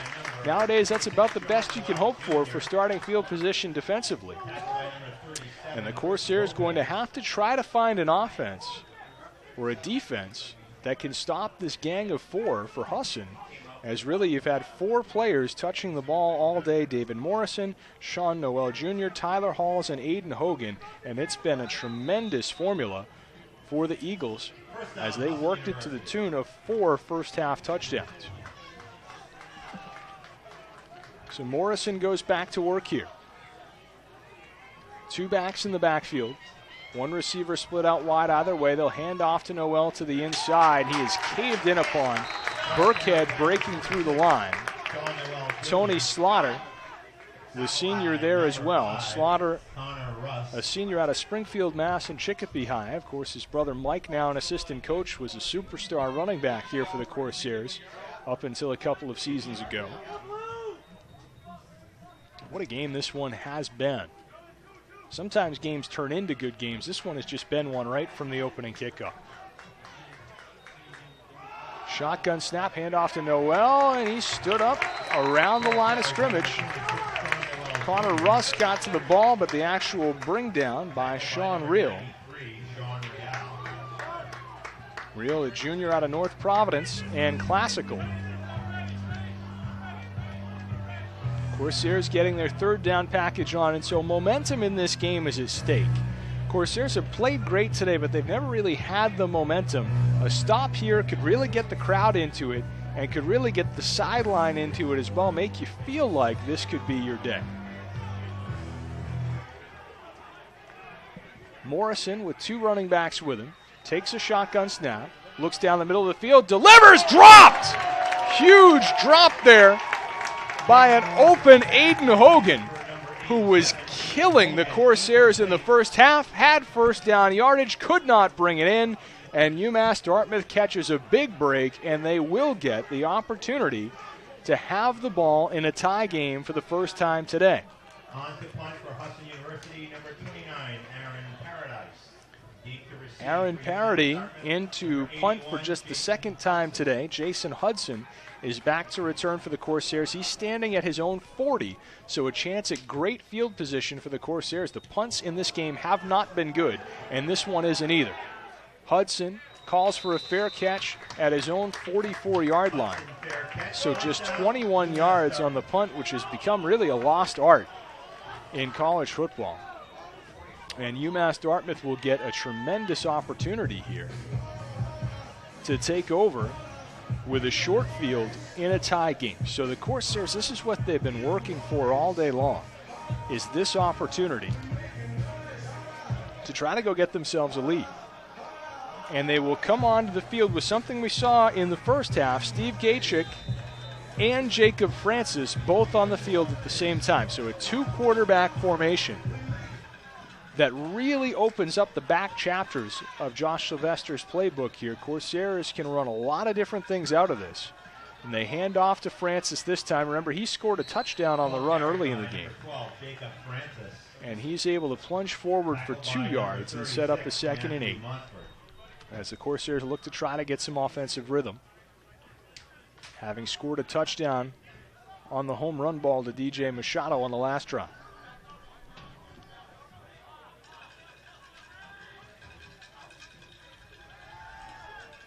Gachik chased from the pocket, goes to his feet, gets away from one tackler and blows up a defender over on the far side of the field. Knocks the helmet off the head of Jackson Leonard, who tried to tackle him. And if you're a quarterback trying to win over your team, not that Gachik still needed to do that, but that is how you get to be treated like a king in a film room and a locker room, is by doing stuff like that. Husson jumps off sides. They're going to play it through. Gachik delivers it out to Brown, skipped the throw. Looked like it might have bounced, but they say it's a catch by Brown, and he scoots forward ahead of the 45-yard line down to the 43. So it's really negligible here. They'll probably decline the penalty just to give Brown the catch. Offside. Defense, 56. Authority decline. Result is a first down. Ball was spotted at the 49-yard line before the play. And it'll be at the 43-yard line. So by declining, you get 6 yards, where the penalty would have been, of course, just the 5. It's first down either way. So Leroy Brown gets credit for the grab, and the Corsairs go back to work. Gachik's going to run. He's got Francis with a lead block in front of him, and Gachik is able to get up to the stripe of the 35-yard line. So that's a good, solid gain of 8 yards. And now you are in that very fertile territory, 2nd and short, in great field position, where if you had a gadget in your back pocket, this would be the time to dump it out, because you can do anything in this situation. 2nd and 2 from the 35. Corsairs trying to grab control of this game for the first time today. With just under 10 minutes remaining in the third quarter, they've answered 1 touchdown deficits on 4 different occasions today and are now looking for their first lead. Gachik bluffs. He'll go to the run again, and he is stopped for a loss of a couple. He had become a runner. I don't believe that's officially a sack, but David Redmond, the sophomore out of Westbrook, Maine, grabs him down. Corsairs now looking at a 3rd and 4. Have to think this is likely 4-down territory for the Corsairs from the Husson 37. And again, no guarantee against an offense as good as Husson's that you're going to get another opportunity to play for a lead. Hand off to the right side. Francis with a stiff arm gets out wide, but does not quite have first down yardage. He was able to dispatch Caleb Karen at the edge. But the Corsairs just still back to that original line of scrimmage where they were on 2nd down. So a couple of wasted snaps here by UMD. It's a 4th and 1 officially, as they've got the ball inside the 35 to the 34.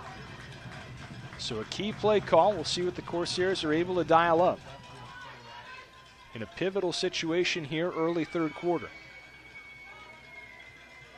Husson really creeping up in the box. Gachik is going to go on a delayed run, and he won't get there. He reaches, and he might have it. With the second effort, he had a chance, but it looks like they'll put him back near the original line of scrimmage. Gachik was stopped in the backfield. He was able to stretch forward, but he needed the 33, and he got just a hair inside the 34. So not for lack of effort, but the Corsairs unable to pick up a first down. A big disappointment given the fact that they had a 2nd down and 2. So write that down. With 8:06 left to go in the third quarter, UMD missing out on a golden opportunity to take their first lead of the day, and Husson with a chance to make it hurt here as they set up 1st and 10 from their own 34. Morrison with a 4 wide receiver set. Noel to his right. Corsairs really spread out their pass rushers wide. The throw is offline as the Corsairs doing a nice job bracketing on Hall there. Rainford was covering him from the cornerback's position with this time Gutierrez over top. Corsairs get a key incompletion, now 2nd and 10. And really that's the big matchup in the second half. If the Corsairs can find a way defensively to take that away, the impact that Halls has had in this game, it'll be a lot easier to defend the rest of what Husson offers. Inside handoff stuffed in the backfield. Noel going nowhere. Jeter breaking through into the backfield, and Delgado helping to finish him off as well. Loss of 3 on the play, and another opportunity for UMass Dartmouth's defense to get off the field on a 3rd and 13, halfway through third quarter action.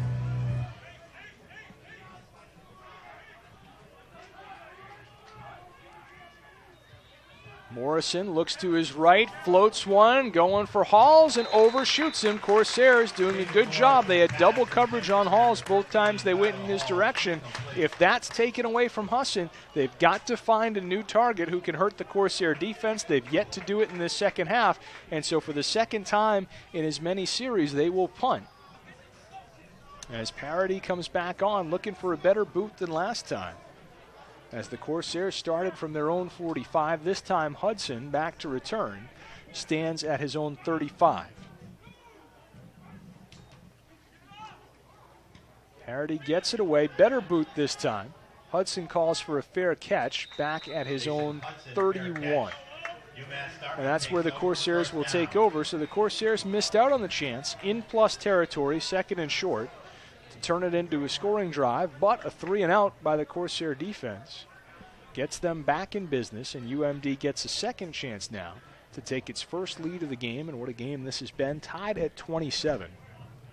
All touchdowns, and every one has been countered by the other side. You haven't had consecutive scores in this game, so the lead for Husson has never been greater than 7 points.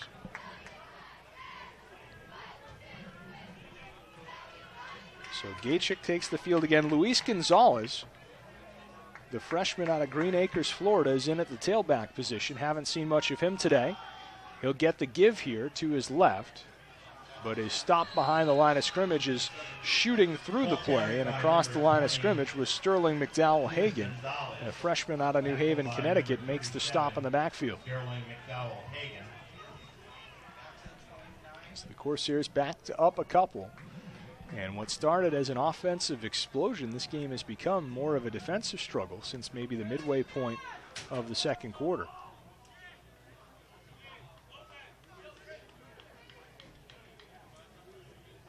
Gachik looking over to the sideline. Looks to throw, he's going for everything. Deep, Bambos is there, intercepted. Bambos had a half step on his man.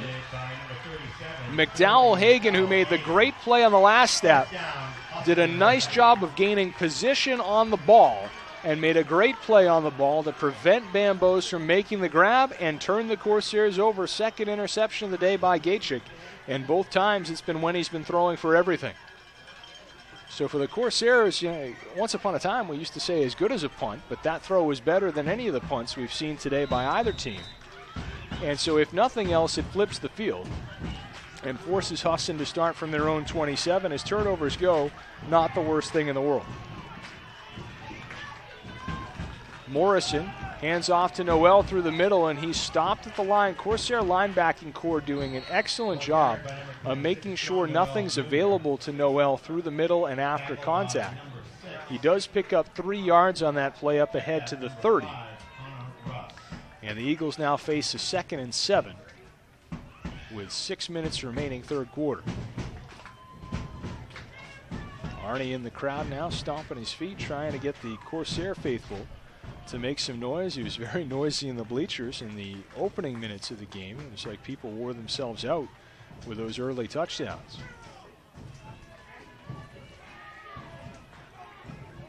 5:40 to go. Morrison under some heat, delivers off his back foot. Halls brings it in with some room to run, and an excellent athletic tackle made by Chris Gomes, the junior out of Taunton, to prevent Halls from breaking it for a touchdown. If he had been able to fully turn that corner, he was about maybe 3 or 4 more steps away from busting into a dead sprint and turning it into a track meet.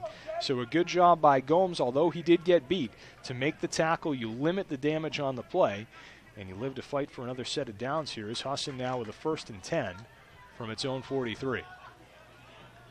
Pistol formation here as Morrison for the first time steps in front of his running back. Motion across the play. They bluff on the sweep handoff. They give it to Noel, but again, there's no fooling this Corsair front 7 as they're able to make the play quickly. Been calling Jeter's name quite a bit from the defensive tackles position. Makai Jeter having himself a day, a sophomore out of West Haven, Connecticut. It's been really a terrific run stuffer for the Corsairs today. No gain on the play, so 2nd and 10. Eagles break the huddle and they go back to their base offense. Halls has himself a one-on-one matchup to the bottom of your screen, but they get some safety help. Throws over the middle and complete. New look here, new wrinkle from Husson as they're able to complete it to, simply put, someone else. Keyshawn Robinson able to make that grab, and the senior out of Brooklyn, New York, is able to make the grab. Robinson we haven't seen on the field much on this side. He's played some defense, and he trots off here with the 1st down, and he becomes just the 3rd recipient of a pass for Husson today. 1st and 10 now from the Corsair 40. Inside handoff for Noel, and this time he is able to scoot through the first level of tackling. Burkhead ripped the ball out, but it was after Noel was already down. Tackled by number 7, Mo Rainford. Favorable spot for UMass Dartmouth on that play, I thought. They give him 4 yards. I thought he had a little more than that. 2nd and 6 as Husson gets Robinson back onto the field. Austin Pierce goes to the bench. 3:37 to play 3rd quarter. Eagles trying to take the lead for what would be the 5th different time today. Or 4th, technically speaking, because of the missed PAT. Morrison looking to the inside slot, delivers. Halls brings it in. I think Halls had a half-step head start, but they didn't call it. And so that's easy. When you get a player like Halls going that quickly up the seam, pitch and catch, it's a touchdown, and Husson goes back in front. Now the Corsairs jumped pre-snap from the left defensive end, but were able to get back on. Halls, you could tell the play was called for him. He got going. I think he might have been moving before the ball. But it's only a penalty if they call it, and he made it easy. Got going quickly right down the middle of the field. Corsairs unable to cover him. And the Husson Eagles have their 5th touchdown of the day, and they take their 4th lead of the day. And for the 5th time today, they take a 7-point lead. That's the number I was trying to give you before, is that they've had 4 different 7-point leads, now make it 5. 3:16 remaining 3rd quarter, and the Corsairs find themselves back in all too familiar position. Trailing by 7. They trailed 7-0, 14-7. 21-14, and then, of course, 27-20, and now here we are again at 34-27. UMD had 2 chances to take the lead, couldn't do it. The most tantalizing one, they had a 2nd down and 2 from the Husson 35. They got away from their bread and butter through the passing game. Had 3 straight plays that either were runs or became runs because Gachik had to scramble. Were unable to pick up the 2 yards they needed, and Husson kind of weathered the storm, and now they've got themselves back in front at 34-27 with 3:16 to play in the 3rd quarter. Deep kickoff. Grabbed by Del Toro. Del Toro's having himself a day. And he gets himself beyond the 25 to about the 27, where the Corsairs will have a 7-point deficit to try to erase yet again. 1st down, UMass Dartmouth. 3:09 to go in the 3rd. A game that's been very interesting right from the beginning here today.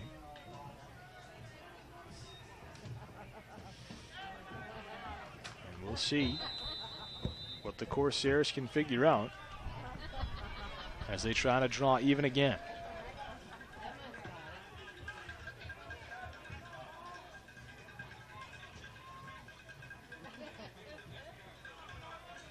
Gajcik takes the snap, has three receivers to this side, hits Brown. Brown had to leave his feet a hair early, and that kept him from really getting much after the catch. So he does bring it in, but an easy tackle for McDowell-Hagan. 3 plays in a row where McDowell-Hagan has been huge. He had the tackle for a loss, then the interception. Here he comes up with the tackle after the catch. 2nd and 2 for UMD as they motion off to the side. Great play call to get it in the hands of DJ Machado. Machado, though, runs out of room in front of the Husson bench, and he is gang tackled near the original line of scrimmage. So they got it in Machado's hands in space, but they did it laterally rather than vertically. And there was just nowhere for him to go when he tried to come around the corner. Flag on the play as that one took a while. Corsair is indicating that it's against Husson. Leroy Brown is applauding and saying that somebody did it to me. And we'll see what this is. We haven't had any personal fouls yet in this game. But that's usually what comes in a situation like this.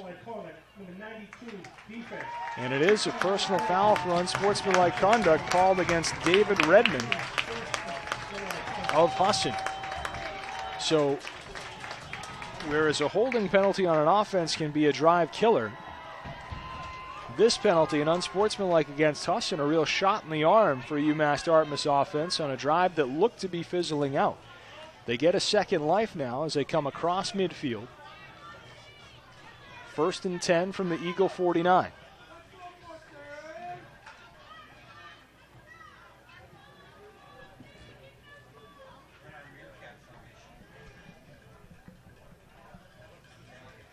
Receivers stacked on either side.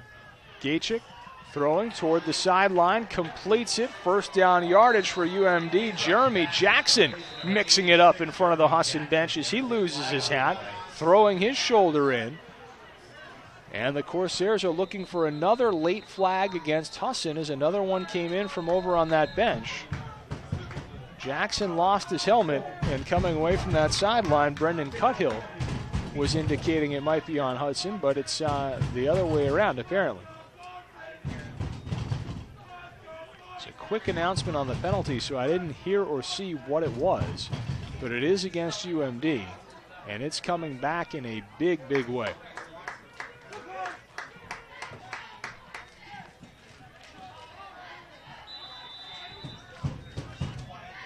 So 1st and 20, which would seem to mean offensive holding against UMD, wipes out what would have been a 1st down.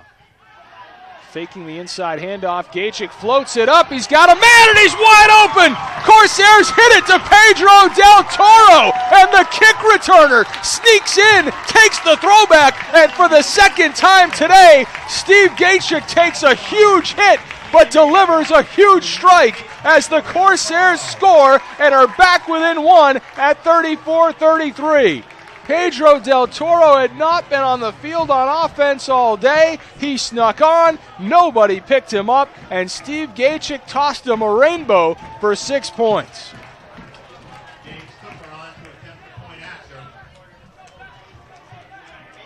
Tooker now looking for the tie.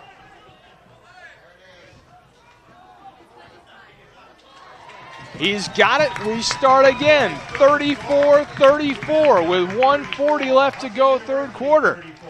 And just when it looks like the Corsairs might be starting to lose their grip on being able to hang with Husson in this game, they pull a rabbit out of the hat, get another big play. That really didn't look like much as the play was happening, and that was by design. The whole idea, Pedro Del Toro is listed as a defensive back. We've seen him exclusively on special teams, and the whole idea was just to have him go get lost in the play. Gajcik did an excellent job of selling the idea that it was a broken play to the near side of the field, And as the Wolves were closing in, Del Toro is just fading, and Gashik knows, we saw it on that last interception, right? He can get a ton of air under the ball.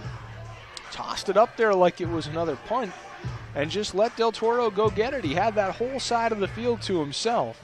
Chased it down, and you love to see that if you're a Corsair fan. You hate to see a play work that well on the blackboard and not happen in real life because the poor guy drops the ball. Del Toro knows it's a touchdown while it's in the air. To his credit, had that focus to bring it in and run himself in without getting grabbed by the turf monster, which is a lot easier said than done when the spotlight's on you. So, we're tied again, 34-34, 1:40 to go, third quarter. Corsairs have never led in this game. Husson has never trailed, and we have a pre-snap flag on the kickoff. That's a new one. False start on a kickoff. You seldom see that. And that can really hurt UMD because they don't kick it very deep as it is. Tooker keeps it low to the ground. He's had one go out of bounds already today. And now UMD in a tough spot here because Husson's got its kick returners crept up across the 20-yard line as it is. And the Eagles will get a chance at some really good field position here late in the third. Well, the stage is set for an exciting finish, that's for sure. Got to see if the Corsairs can get everyone on the special teams unit going at the same time. Tooker gets some air under this one, delivers a line drive to the 20-yard line. Husson now with a chance to bring it back. Big hits delivered, but out across the 40-yard line. Good return on that kick for Husson by John Bell, a sophomore out of Skowhegan, Maine. Chris Lopez on the tackle for UMass Dartmouth. And the Eagles will see if they can go and get themselves a lead for what would be the fifth different time today. They've never trailed, but they've also never led by more than 7. This one's been snug right from the beginning.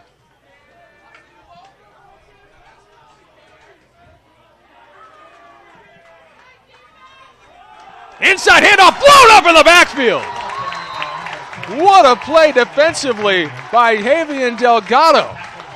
Delgado was in the huddle with the Husson offense, and the Eagles were fortunate that Morrison had enough time to complete that handoff. That was almost a fumble. Big loss on the play of 4 yards, now 2nd and 14. Delgado came through untouched.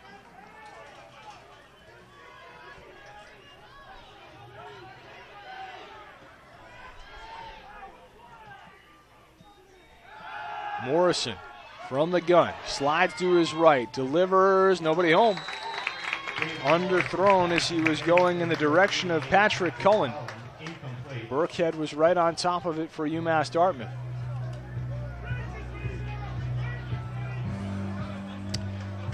So another big chance here for UMD. You've got the fourth quarter looming in the next couple of snaps. And here you have a 3rd and 14. The carrot dangling in front of the Corsairs is you've got a real chance to begin the fourth quarter in a tie game with the ball. But in order to get that, you've got to go out and make the stop here on 3rd and 14. Husson has done well in 3rd and long situations today. Morrison delivers, completes the pass, but the Corsairs make the tackle well shy of the sticks. Good, safe 3rd down defense there. Tackle by number 9, Sam Krashiski making a terrific tackle there, making sure the receiver didn't get out of his sights. Sam Krashiski, a junior from Taunton, getting the Corsairs off the field here. Now, Husson does not have to punt it before the end of the 3rd quarter if they don't want to. There's really no wind to speak of here today, so that's a non-factor. But the punter is just kind of making a slash sign to his throat with both hands as if telling his snapper not to snap, and that's exactly what they'll do. 3rd quarter comes to an end with the score tied 34-34. Husson faces a 4th and 10 in a likely punting situation from the 43-yard line when we come back. Corsairs in great shape to try to take their first lead of the day when we return on CorsairAthletics.com. Don't go anywhere.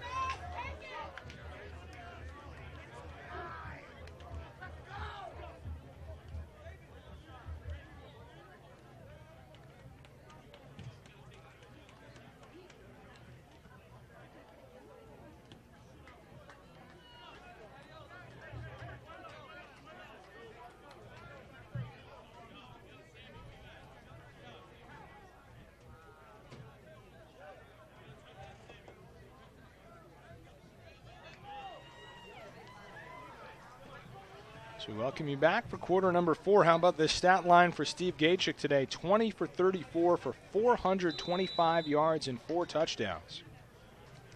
Pedro Del Toro hauling in that last one for 59, but that actually isn't the long of the day. Gachik had a 66-yarder earlier in the day, as he has had really a spectacular afternoon here for the Corsairs. Husson late to get a player in on the punt formation when they were already on the field to punt before the third quarter ended. Hudson calls a fair catch. He steps up and makes it. Borderline interference there by Husson. They don't call it. But the Corsairs just glad to get the ball back in another tie score. 1st and 10 from their own 25-yard line. The Corsairs had this opportunity twice before when the score was tied at 27. Had a promising drive going down to the Husson 35, but it kind of flamed out when the Corsairs were in a 2nd and 2, weren't able to pick it up. And UMD has spent the rest of the game just trying to hang in, hoping to get another opportunity to take the lead. And now here it is for Steve Gachik, who's having an amazing day here for the Corsairs. And we've got whistles. We've got a flag pre-snap. Usually that's a false start. Husson's pointing for that.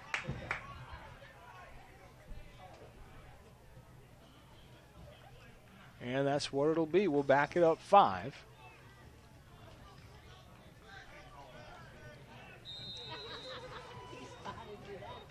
Corsairs were officially at the 24, not the 25, so it'll be backed up to the 19, 1st and 15. 3 receivers stacked to the near side. Gachik looking that way, doesn't have time to throw, and he's going to take a sack. Husson breaking through. Defensively, Derek Barden getting in a hurry. And the Corsairs in some trouble here. Looking at 2nd and a mile. Francis comes off the field. Del Toro back in. And it looks like they'll put Pedro Del Toro now at the halfback position. Keep an eye on that. He'll go out scat. They'll get him the ball again. Del Toro brings it in. He's across the 20. He's to the 25. And he gets more than half of what the Corsairs needed. So this is an interesting wrinkle that the Corsairs have put into their offense here, where Del Toro, who's been almost exclusively a special teamer today, has gotten in there on offense a couple of times, made a couple of plays. He's trying to argue to keep himself on the field here, and he will. Corsairs with 5 skill players on. Del Toro, again, lined up at the halfback to the left. Gachik telling him his responsibilities on a key 3rd and 7. Gachik with no time to throw, going to take another sack as Barden gets in there. And Husson gang tackles Gachik to bring an end to the Corsair drive. So the Corsairs miss out on a 3rd opportunity to try to go down and get their first lead of the day. And the question now becomes, will they get a 4th? Clock winding and 13 and a half minutes to go. Field position going to become imperative at this stage in the game, and the Corsairs need a big boot from senior punter Jeremy Jackson. Jackson standing back at his own 5-yard line, and one of the Corsairs' primary enemies today, Tyler Halls, who's been dynamic in the passing game, stands back to return it at his own 38.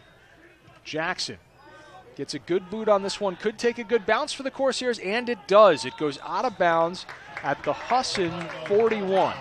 And we get a late flag after the play is over. Husson is looking for a personal foul on UMass Dartmouth. The flag is near the umpire, who is standing at the Corsair 40-yard line, nowhere near where the ball was kicked or where it went. But potentially a pivotal call in this game. Really everything is at this time and score. From the dead ball, unsportsmanlike conduct, number 97, punting, 15-yard penalty, 1st down. So a big miscue by Matt Gisano, the sophomore out of Lynn, committing a 15-yard penalty. At a time when UMass Dartmouth can least afford to have one, Corsairs look to be in great shape with that punt going unreturned and out of bounds at the 41-yard line. When you consider Jeremy Jackson was standing back at his own 5 to receive that snap, really a best-case scenario that would have been for UMD. Instead, we take a walk 15 yards into Corsair territory, well across midfield, and that should bring you down to the UMD 44, which it does. 1st and 10 for the Eagles, who get a chance to go take the lead again on a short field.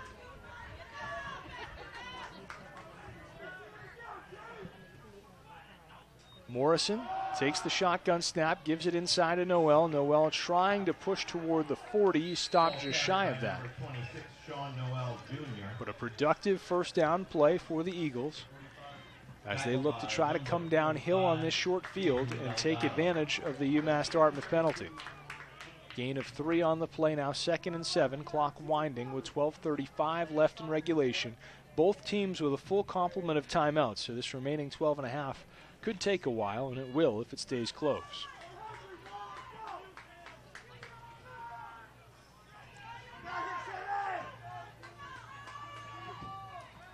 Morrison facing a blitz, pops a screen up over top of it. Great time to show a screen pass. Burkhead, good identification. Chases down Noel, but Noel's got first down yardage inside the Corsair 35. Haven't really seen a screen game either way, at least not to running backs. That was an old-fashioned screen pass. And it paid off for the Eagles as they're able to nudge it down to the Corsair 33, where they've got first down and 10, trying to regain the lead for what would be the 5th different time today. 5 different times Husson scored a touchdown, only to have UMass Dartmouth score the next one. Play clock inside at 10 seconds, so Morrison's got to go. He's got 2 receivers to his left. Corsair's big rush through the middle. Good run blitz there by the Corsairs will result in a negative play. Tony Slaughter and Javian Delgado converging to make the tackle in the backfield, and the Corsairs get a 2nd and double digits now, which will give them an opportunity to try to halt this drive as they make big shifts in personnel to try to get more of a passing defense on, with 11:17 left in regulation.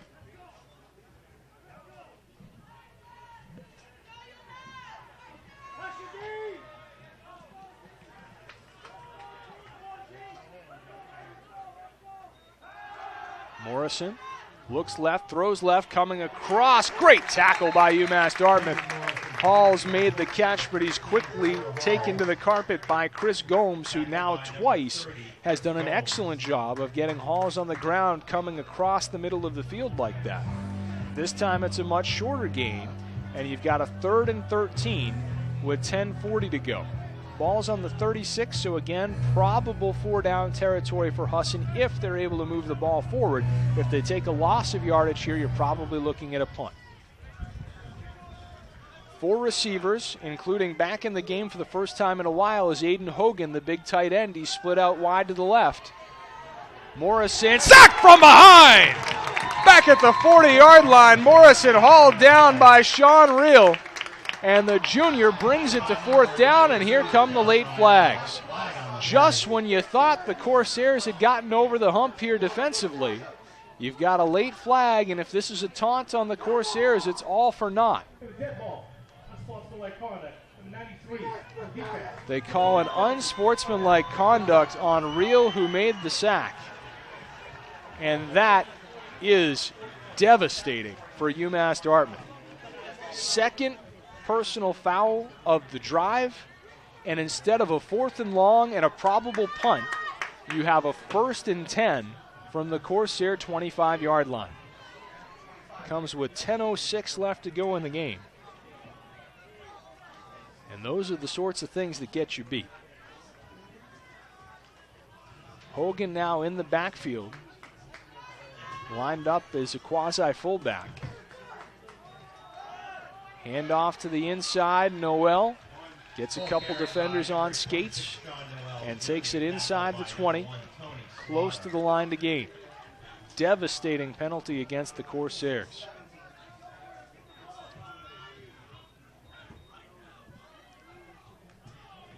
Second down and 2 from the 17.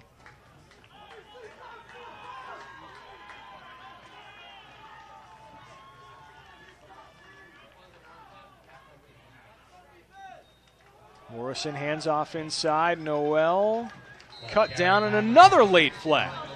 Is this ever going to end? Tackle by number 30, Chris Gomes. There is a flag on the play.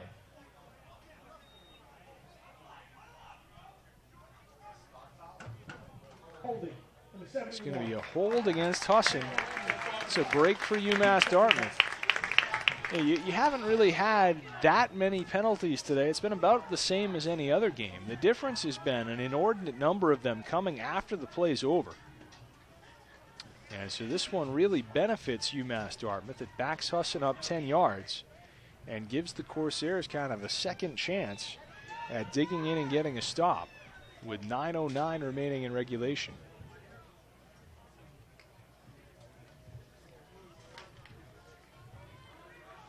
Second and 12 now from the 27.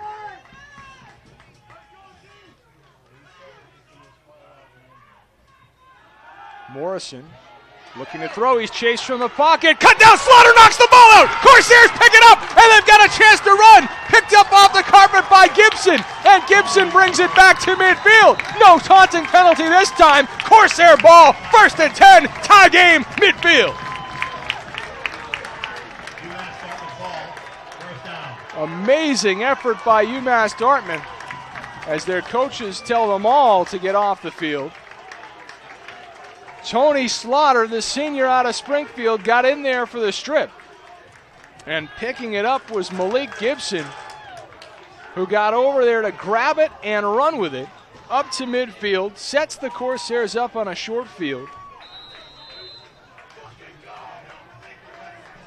And Tony Slaughter has been awarded the Ric Flair robe over on the defensive sideline for UMass Dartmouth, rightfully so. Gachik on 1st and 10 is chased. He's going to tuck and run. He's up to the line of scrimmage and gets across for a couple. Stayed in bounds. Gachik stays in bounds up near the 40-yard line. A play that should have been a loss of yardage ends up being a first down. A Houdini act there by Steve Gachik, who's been lethal through the air for the Corsairs. There he picks up 11 somehow, some way on the ground. 2nd, 3rd, and 4th efforts paying off for the Corsairs there. UMD looking for its first lead of the ball game as we close in on 8 minutes remaining. Gachik takes the snap. Looks to his right, chased again. Tucks it, runs, and gets across the 35.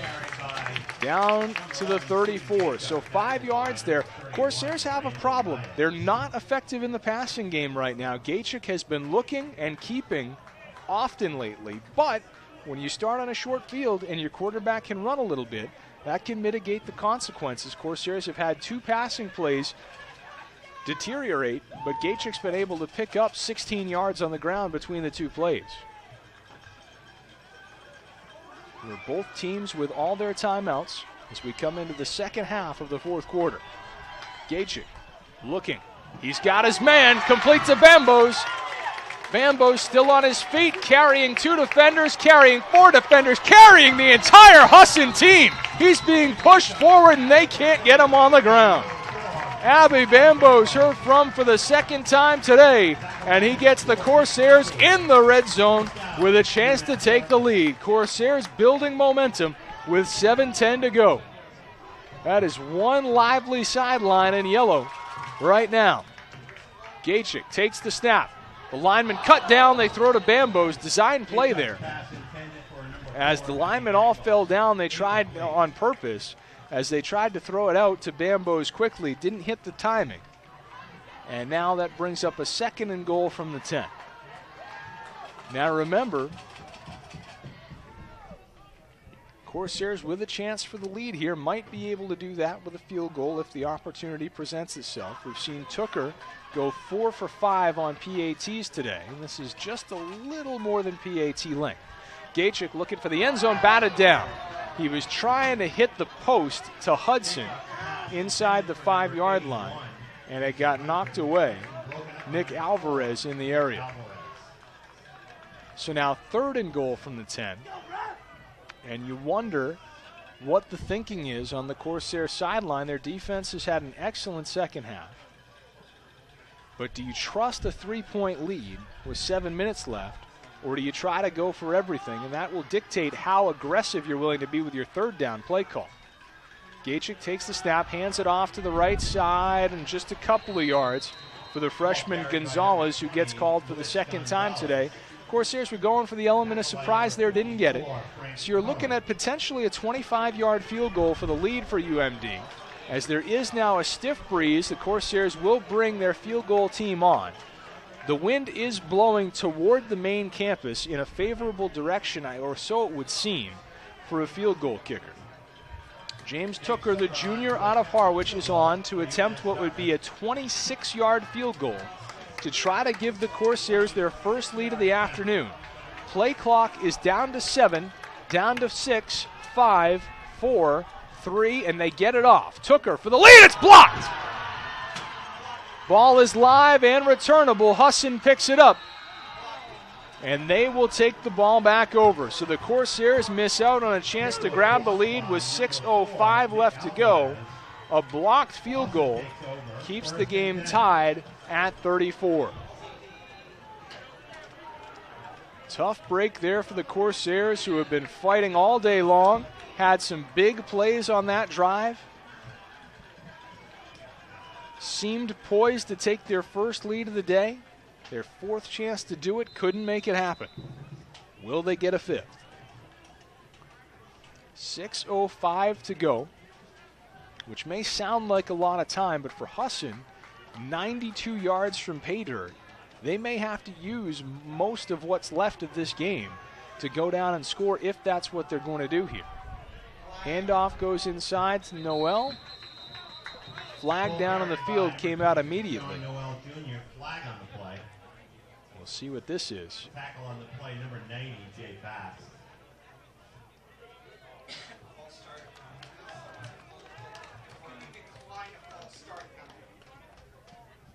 They're asking the Corsairs if they want to decline. Was it a false start? Or there's a couple of legal formation is the call. Corsairs will decline it to take second down. 6 minutes remaining, 2nd and 10. As Connor Russ comes on defensively for the Corsairs, as does Alston George.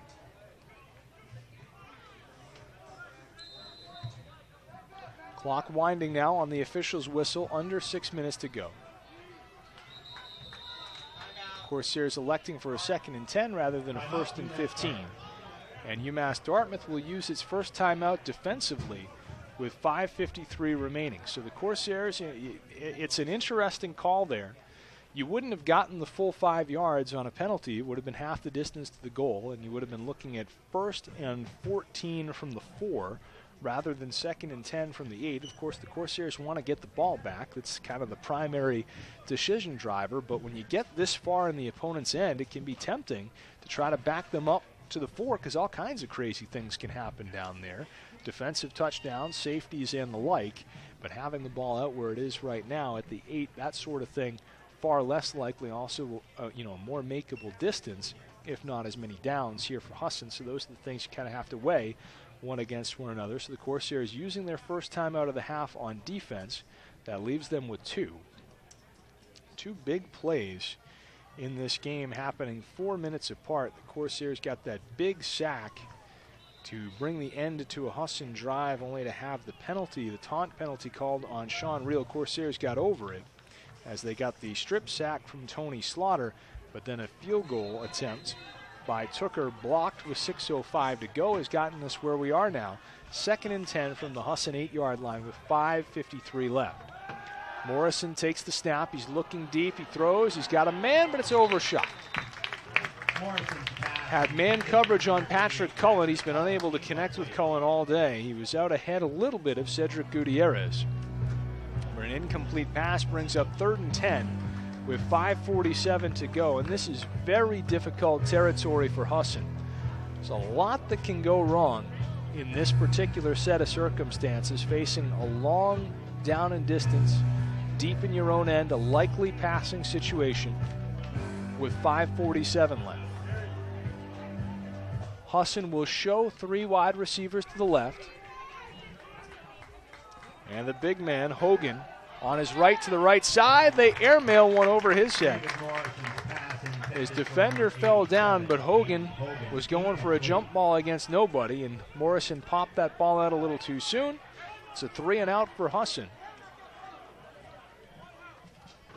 And the Corsairs are in business again, looking to be set up on a short field. Now, Aaron Parody is standing back in his own end zone to receive this snap. No guarantee that that's going to work out.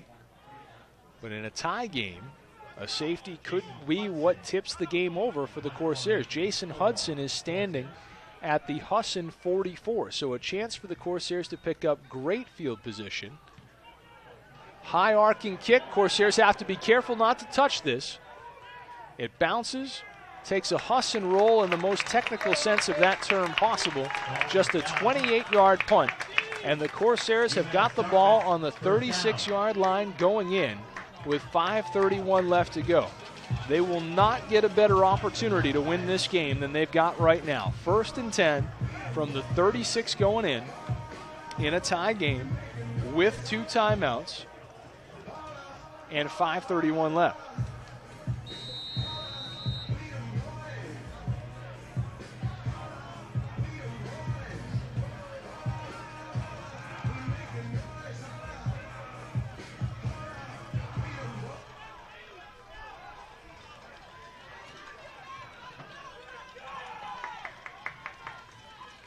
Three receivers right. They go to Leroy Brown. Quickly, that's a bread and butter play for this Corsair offense. Great call on the situation.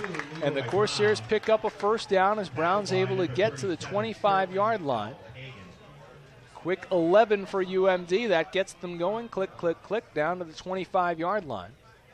Corsairs shift their personnel now. They'll bring those 3 receivers to the wide side of the field again, which this time is the bottom of your screen. Husson overloading that side of the line. They're looking to bring a big rush over left tackle. Gachik changing his protection. Husson bringing the heat, but it comes around from the right edge instead, and they're able to get a sack. Is breaking through from the right side as David Redmond. As the sophomore out of Westbrook, Maine, making a big hit in a big spot and backing the Corsairs up to a 2nd and a bundle here, as they lose 7 yards on that play and now face 2nd and 17 from the Husson 32. Leroy Brown now out wide all the way to the left with Bambos in the slot. An interesting look here from the Corsairs, as that's kind of the inverse of what they usually do, and unusual to have them both out to the same side this wide. So the Corsairs keep an eye on the bottom of your screen. They like to go to these two. Gachik looking in that direction. Again, he gets chased from the pocket. He's got to kill the play, runs to the right, and he's going to pick up some ground on the ground. And Gachik still on his feet. First down yards inside the 10. Steve Gachik was having the kind of a passing day that had him poised to challenge for national records. He's had to abandon that and make plays with his feet late to keep the Corsairs going, but what a game he has had, as he has made one big play after the next, as he picks up 23 somehow, some way on the run, and the Corsairs again 1st and goal with 3:45 left as they try to take their first lead of the afternoon. Handoff, right side, pay dirt. Nobody so much as breathes on Wally Junaid, and at long last, in minute number 57, the Corsairs take their first lead of the day as 40 burgers are on the menu at Cressy Field. UMD in front 40-34, extra point pending. 54 points last week, 40 this week for UMass Dartmouth, as they have still got a chance to pick up an even 100 points in their first 2 games. Now a pivotal extra point here. Tooker is good, and the Corsairs are in front by 7. First lead of the day for UMass Dartmouth. First time today that either team has had consecutive scores. UMass Dartmouth answered 5 separate touchdown deficits, and the 6th time, at least for the moment, is the charm, as they're now ahead 41-34. So what's going on here? What's the situation? The biggest thing is the nature of this game has changed in the second half, as they often do. Husson was killing UMass Dartmouth with 2 offensive targets, Tyler Halls and Aiden Hogan. Hogan has been a non-factor in the second half. Halls has been greatly diminished. And absent those 2 things, Husson has not been able to do what it did to the Corsairs in the first half. The other thing, the Corsairs have been able to find a way with Steve Gachik scrambling to get yards not just in the air but also on the ground, and they've also taken advantage of some short fields, including that one. So 3:38 to go, but we're far from finished. Husson down by just the 7, and with a full complement of timeouts, and of course they'll have better field position this time than they had last time when they were on their own 8. Steve Gachik just got the note from Jim Seavey, our sports information director. He has 499 out of UMass Dartmouth's 534 total yards. Noel with an excellent kick return up across the 40. We'll focus on that in a second, but chew on that number again. Corsairs with 534 yards today. There are 25 total for which Steve Gachik is not responsible in one way or the other. What a day. And chances are the Corsairs will gain another yard of offense that he's responsible for a cool 500 before the day's done, one would think. But that's very much on the back burner. Corsair defense has got some business to tend to. They've been much better in the second half than they were in the first, scored upon 4 times in the first half, just once in the second half, 5 on the play clock. As Husson motions, they're all out of sorts here with 1 second, and they're going to have to waste, and I mean waste with a capital W, their first time out with 3:32 left in regulation. That could really come back to bite them. Coming out of a change of possession timeout off of a kickoff, it's not like you didn't know you were going to get the ball. Gotta be crisper than that in this situation. That's a break for UMD. So both teams now down to 2 timeouts. 41-34 your score. Good field position. That's the good news for Husson. They're 58 yards away from tying this thing up before they take their first down snap. And, of course, the bad news being that they just used one of their scarce 3 timeouts when the clock was already stopped. So the Corsairs now trying to make a real statement here on defense. They've made the big plays. They got that huge turnover. The strip sack by Tony Slaughter taken away by Delgado up to midfield. Rollout pass. Hogan drops another one.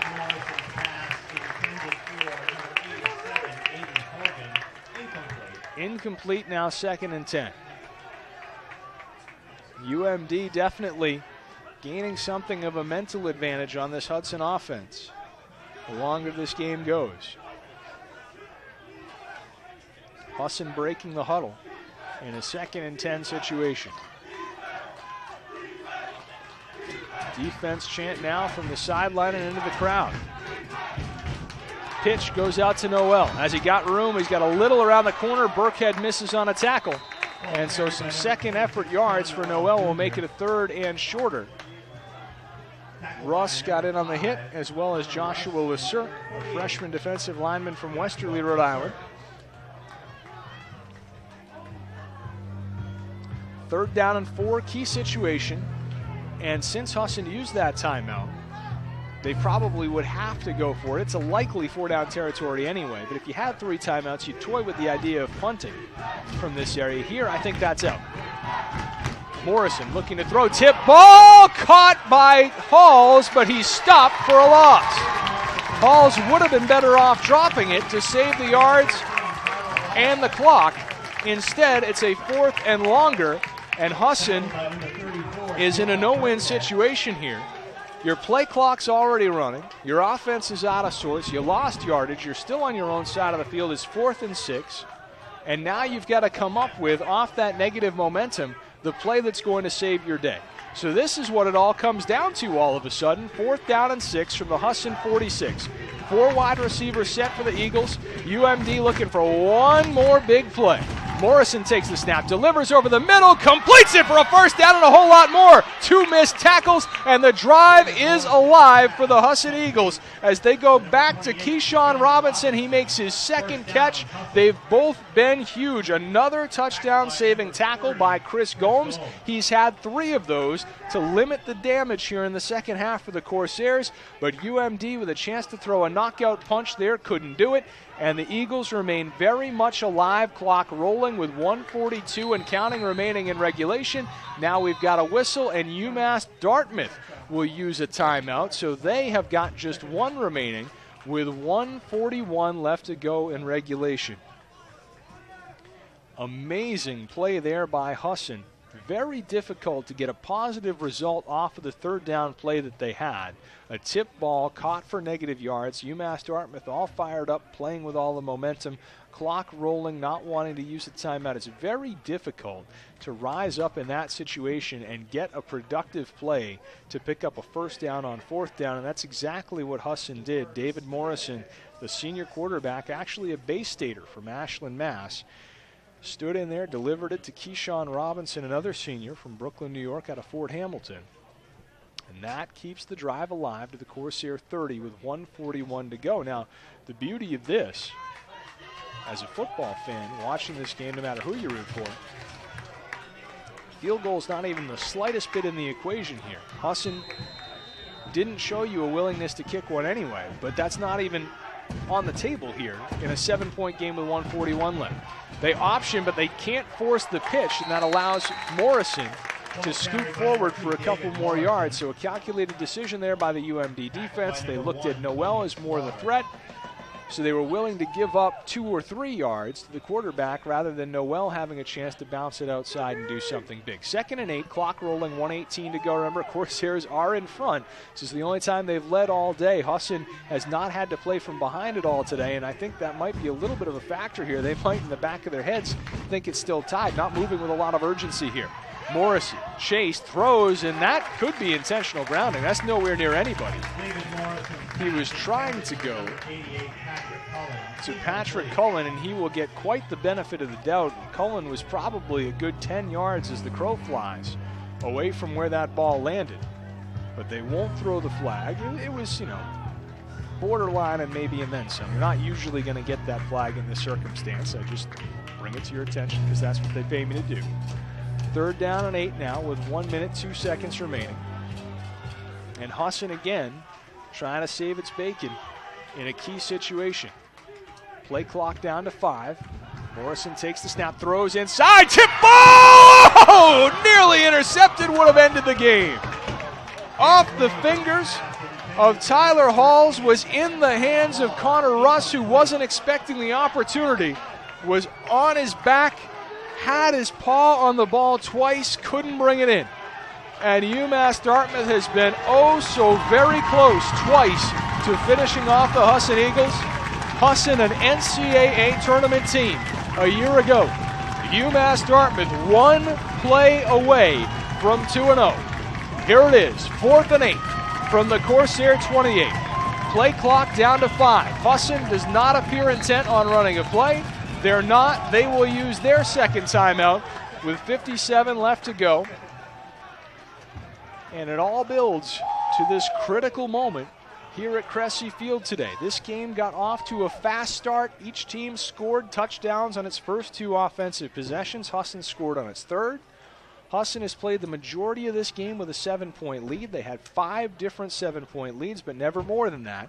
Corsairs were always able to answer, and here at long last, they flipped the game over as they grabbed the lead here late, and now it's a 41-34 game. Go-ahead touchdown belonging to Wally Junaid on the last drive. Steve Gachick with the headset on the sideline, taking some warm-up snaps just in case, because he wants to see a stop here too, but he's got to be prepared to try to run a last-second drive if Husson can tie it or take the lead. So here we go. Everybody on their feet on the sidelines anyway, and the bench, if not the stands. 4th and 8 with 57 seconds to go. Husson's converted 1 4th down on this drive already. They'll need another. Morrison steps up, throws right, throws deep. Halls! Complete. They will give him the catch at the 5-yard line. The UMass Dartmouth sideline is irate. Another official comes over. Will they overrule it, or will they let the catch stand? I can't stress enough, we have no replay capacity in this game. The call on the field just going to have to stand, and they will call it 1st and goal from the 6th-yard line. It was a circus catch by Halls. You only need to have 1 foot in bounds in college. Did he drag that toe? Maybe. Did he do it before the front foot was already on the ground? It's hard to imagine landing that far out of bounds that you get a foot in bounds.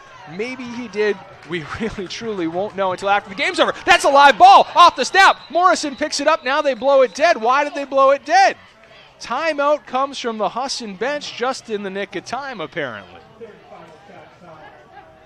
That looked to be a live snap. The ball was on the ground. Morrison was chasing after it. You had players running for a good 2 Mississippi. And then the whistle came with Husson timeout number 3.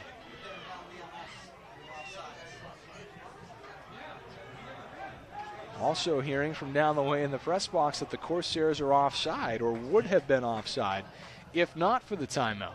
So perhaps a blessing in disguise there for UMD.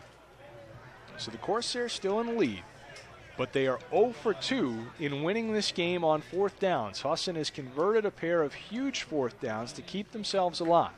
That's the good news for the Eagles. The bad news for the Eagles is that they have used all 3 of their timeouts already and are powerless to stop the clock the rest of the game. The good news to counter that really shouldn't matter anymore when you're on the 7-yard line such as they are right now. 3 receivers to the left, Hogan the lone wide out to the right side.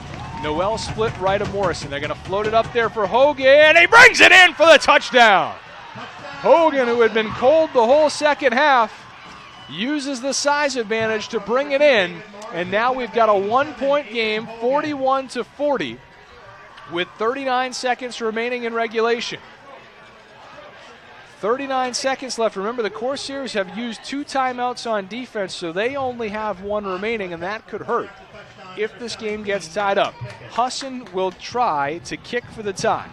Devin Pickett, the 5'10" senior out of Sydney, Maine, will try to tie it. If the Corsairs were ever going to block one, now's the time. Kick on its way. Good, and they were tied again. The 5th different tie score today. It was tied at 7. It was tied at 14. It was tied at 27. It was tied at 34. And now we're tied again at 41 with 39 seconds remaining in regulation. UMass Dartmouth so very close to finishing this game out twice. Couldn't get there. And now they'll get one more crack at it with just a little bit of clock and 1 timeout with 39 seconds remaining. This is one of those games where it's a shame somebody has to lose. Both teams have been terrific today. Both teams have overcome adversity. Both teams have made mistakes and had to correct them. And now both teams still very much in it with 39 seconds left in regulation.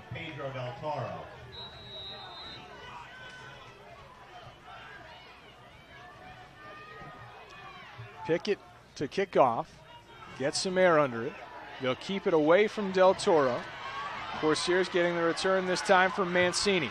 Mancini gets to the outside and gets most of the way to the 30 before getting run out of bounds. So the Corsairs have a little bit of time and 1 timeout. They'll spot it at the 31. The Corsairs 69 yards away from winning the game. But just 32 seconds and 1 timeout. What do the Corsairs have left in the game plan that they've not yet thrown at the Husson Eagles today?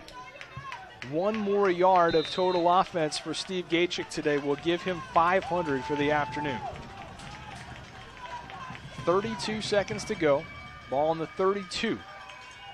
Gachik takes the snap. Quick release inside as they go to Hudson. Hudson makes the catch, but really not worth the time it costs. It does get Gachik over 500 yards, but it's a gain of 6 yards on the play. Now, Husson kicks the ball, which is a good old-school tactic to kill the clock, but not allowed. So they'll blow it dead, and now they blow it up again. Corsairs get an opportunity to get back up to the line of scrimmage. Gachik again fires quick. He gets it in the hands of Bambos. Bambos gets away from 1 tackler, but that's about it. He gets across the 45. They blew the whistle. Bambos fumbled the ball, no question about it, but they blew the whistle first, and when that happens, the play's over. Just nothing you can do about that. So 4 seconds left in the game. UMass Dartmouth calls its final timeout. It'll be 1st and 10 UMass Dartmouth from the 48. Now, the Corsairs showed a proficiency in the first half at stretching that clock out to the very, very end. But with 4 seconds left, you really can't afford to try that here. You're not reliably going to be able to get a play out of bounds 3 seconds after a snap and gain anything worth talking about. So what that means is this is your last play of regulation here, and the Corsairs have to make a decision. How much risk are they willing to take on in this situation? Are you willing to do some kind of a wacky play like you do if you were losing when you're not? Or do you just try to play for overtime here? Because realistically, Gachik's got a cannon, but 51 yards away from the goal line, you're not going to reach it in the air, at least not on just a straight downfield pass. If you can keep it alive for 6 or 7 seconds, get him out, scat, let him really unload maybe. So the Corsairs have 2 receivers to each side. We'll see what they have here. Gachik hands it off inside. Francis will get it across midfield. That's it. And at the end of 60 minutes of play, we have decided nothing. Tied at 41. We will go to overtime here at Cressy Field.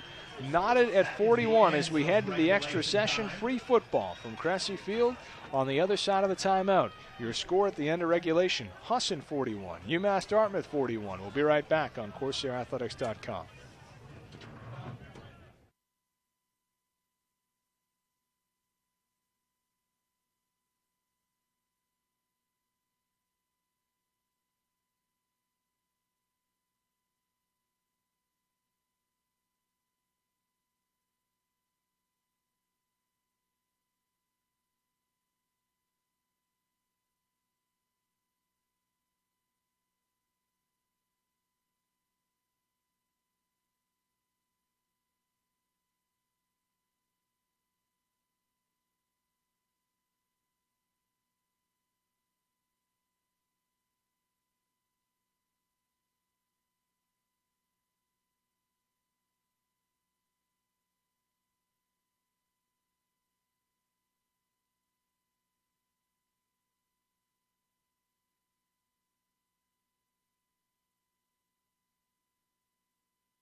All right, so as we get ready for overtime, we first have our coin toss all over again as if it were a new game.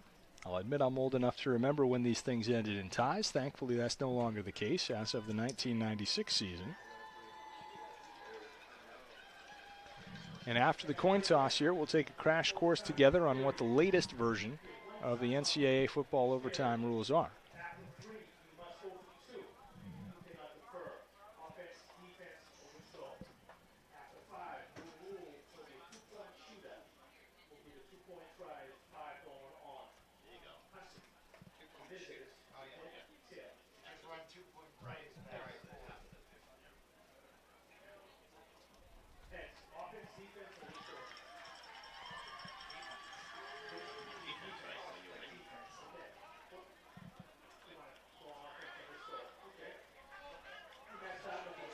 Okay, so Husson won the coin toss. They elected to play defense first. That's fairly standard for this format because you like to have your offense on the field last. You seem to have more control over the decision-making that way in an ideal world.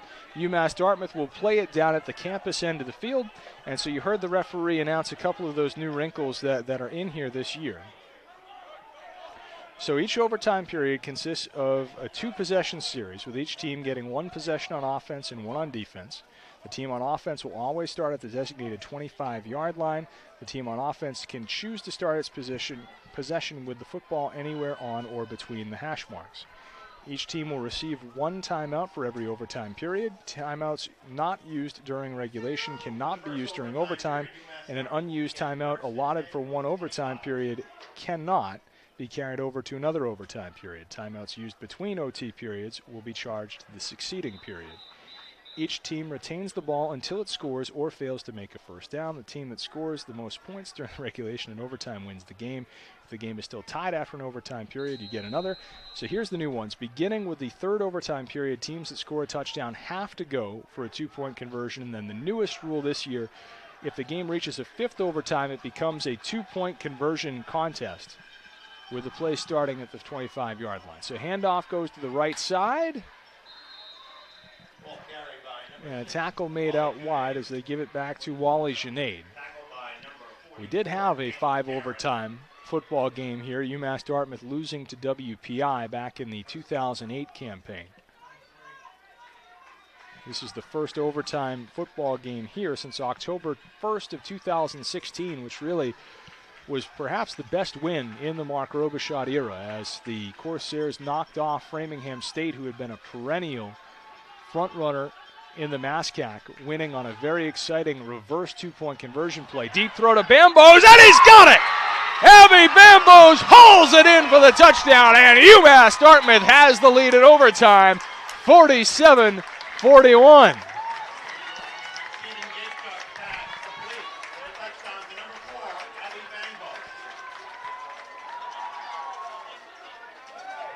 Speak of the devil, it was Bambos who hauled in that 2-point conversion that day 3 years ago.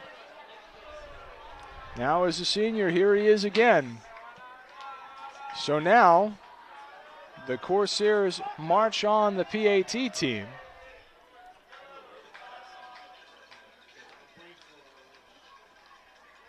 Tooker has it, and the Corsairs are in front by 7, 48-41.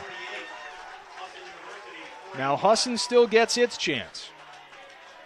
And this is where this rule format really favors high-scoring games. On a side note, congratulations to UMass Dartmouth. They are over the century mark for points on the season in week 2. They have put up 102 points already, 54 last week, 48 this week. But you can't get too excited about a touchdown in this overtime, because all it does is give the other team the ball on your 25-yard line going in. But the fact that you scored a touchdown forces Husson to have to answer with a touchdown. Anything less is insufficient. So everything's 4-down territory here for the Husson Eagles. That's a given right off the bat. So 2 backs. Handoff goes to Noel. Noel's got some room off a right tackle, and he's got some good yardage pushing his way forward. Gets most of what he needs for a first down to the Corsair 18, and it'll be 2nd down and 3 from the 18. There is no clock in overtime. It all depends on whether or not you score, but there is still down and distance. So 2nd and 3.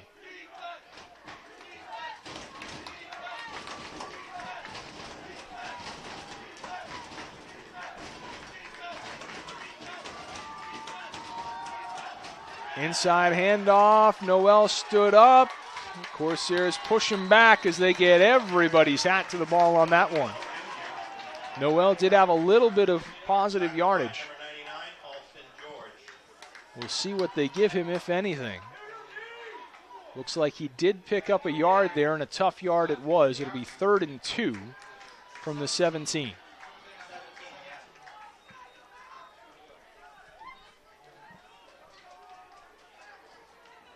Each team gets 1 timeout per overtime, and you can expect to see it. Now, there is no game clock, but there is a play clock, and Husson's play clock is down to 6.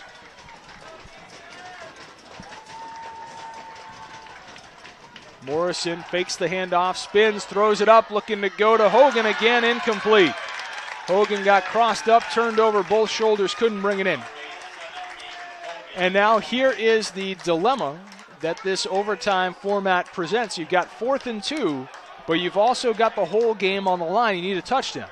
So which do you try to do? Do you try to go for a sure thing, 2 yards to keep the game going, pick up your first down, or do you try to shoot for something that can give you the touchdown you need to stay alive here? Husson has a timeout, and they don't appear to be in any rush to run an offensive play. Morrison is still over there, And so Husson will use its one and only overtime timeout. 48-41 your score. UMass Dartmouth connecting on a touchdown pass from Steve Gachuk, who's had an extraordinary day here today, responsible for over 500 total yards of offense, to Abby Bambos.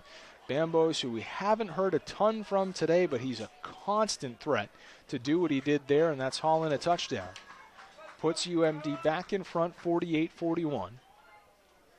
And now the onus is on Husson to, at a minimum, pick up 2 yards to continue the game. They need a touchdown, but 2 yards would give them a fresh set of downs. Now, the Corsairs have a timeout on defense, and so where this play matters so much, they could win the game on this play. You may see the Corsairs just take a look at what Husson's formation is and then call their timeout to try to either disrupt Husson, force them into calling something else, or just get a better sense of what's coming at them. Eagles take the field.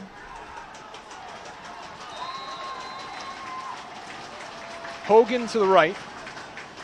Cullen to the left. Noel the lone set back to the left side.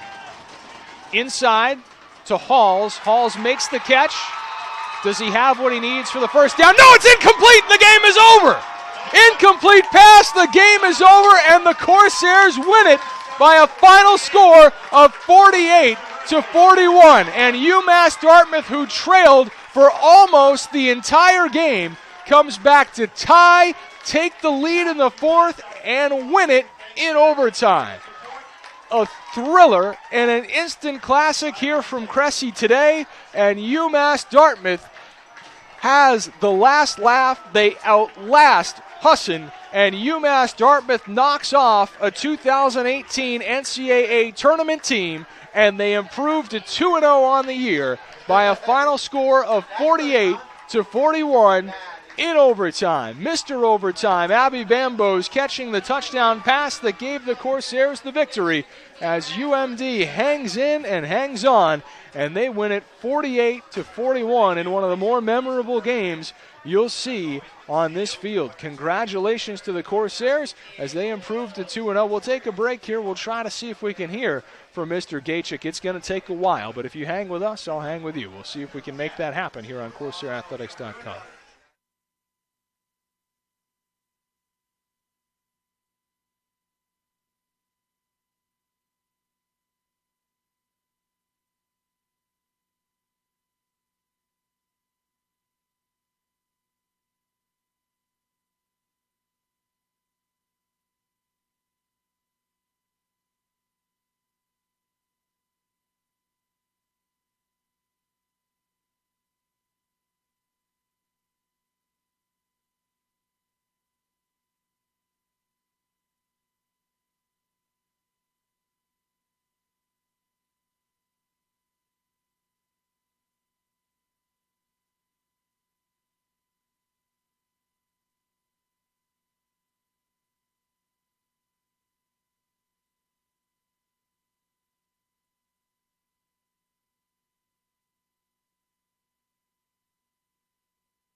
certainly a challenging game here today, Steve. But as a quarterback, if you're a competitor, you kind of have to love a game like this today, where your offense needed you to go out and score for the entire game. You never had a chance to sit on a lead, and you always had another bar to clear. What was it like for you to have that constant need of more points every time you took the field?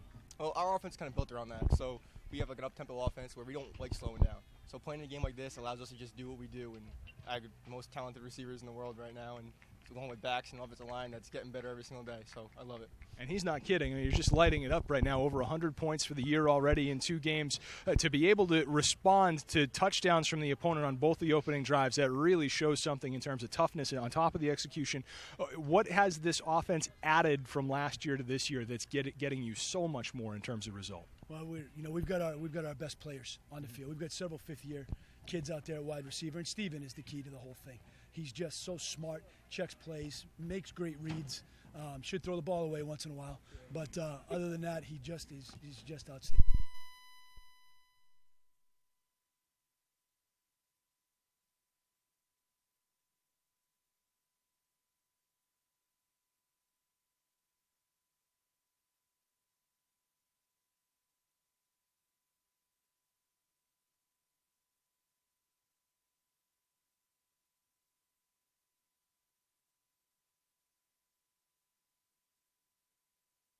And knocked me untouched, and it went exactly like that. It was awesome. To beat a good team like you had to do today, it helps to have some inspiring plays. To have him flatten a tackler over in front of their bench just lit your team on fire. Not that they weren't into the game already, but what does a play like that from a kid like this?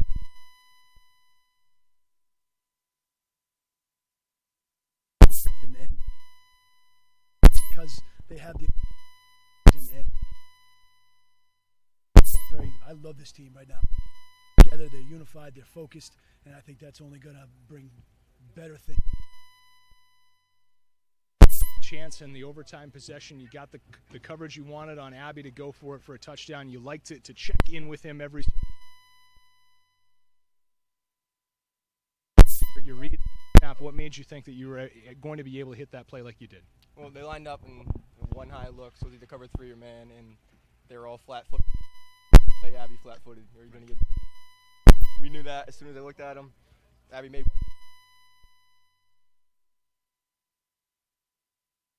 Really only one time in this game that you're in serious danger of losing after the taunting penalty. They had the chance, they were going, and Tony Slaughter steps up and makes that strip sack before you end up with the ball at midfield. That's a player that you've had a relationship with him and his family for so very long. On a win like today's, how proud does that make you to have a guy that's really grown up in this system deliver that play for you in that spot? Yeah, it's just amazing. Tony, another outstanding leader, another hard-working kid who does all the right things, and he's so difficult to block out there, and he makes such good plays. We're just fortunate to have him. We love the whole Slaughter family. And of course, Abby, Mr. Overtime, won your other overtime win here back in 2016 over Framingham. 2 of your biggest wins in your time here. Husson, when you look at what they've done defensively over the years, really amazing that you put up this many points against them and won this game. Pound for pound, is this the best team that you've beaten here in the last little while? Oh, absolutely. I mean, this team's been to the playoffs. I don't know whether it's been 3 or 5, the last 5 years. They're a very, very good football program, and we knew this would be a great test for us. And I'm so proud of the staff and the kids and everybody for the job they did. The thing about scoring as many points as you have is you start wearing a bullseye real quick. These other defenses look at what you've done. All of a sudden, you're the guy they want to stop all of a sudden. So you're 2-0. Can't ask for a better start for your offense than you've had. But what does it take now to keep it going now that you're going to start to get more attention? Go back watching film, to be honest with you. I think we missed a couple things here and there, and if we can fix those, then there's not really many ways for them to adjust and stop it. So. All right, congratulations to both of you. Best of luck in week 3. Tough to beat an encore. All right, it's going to do it for us today. Corsair's victorious in overtime, 48-41 over Husson. On behalf of everybody here at UMass Dartmouth, my name's John Cabral saying thanks for watching, and so long from Dartmouth.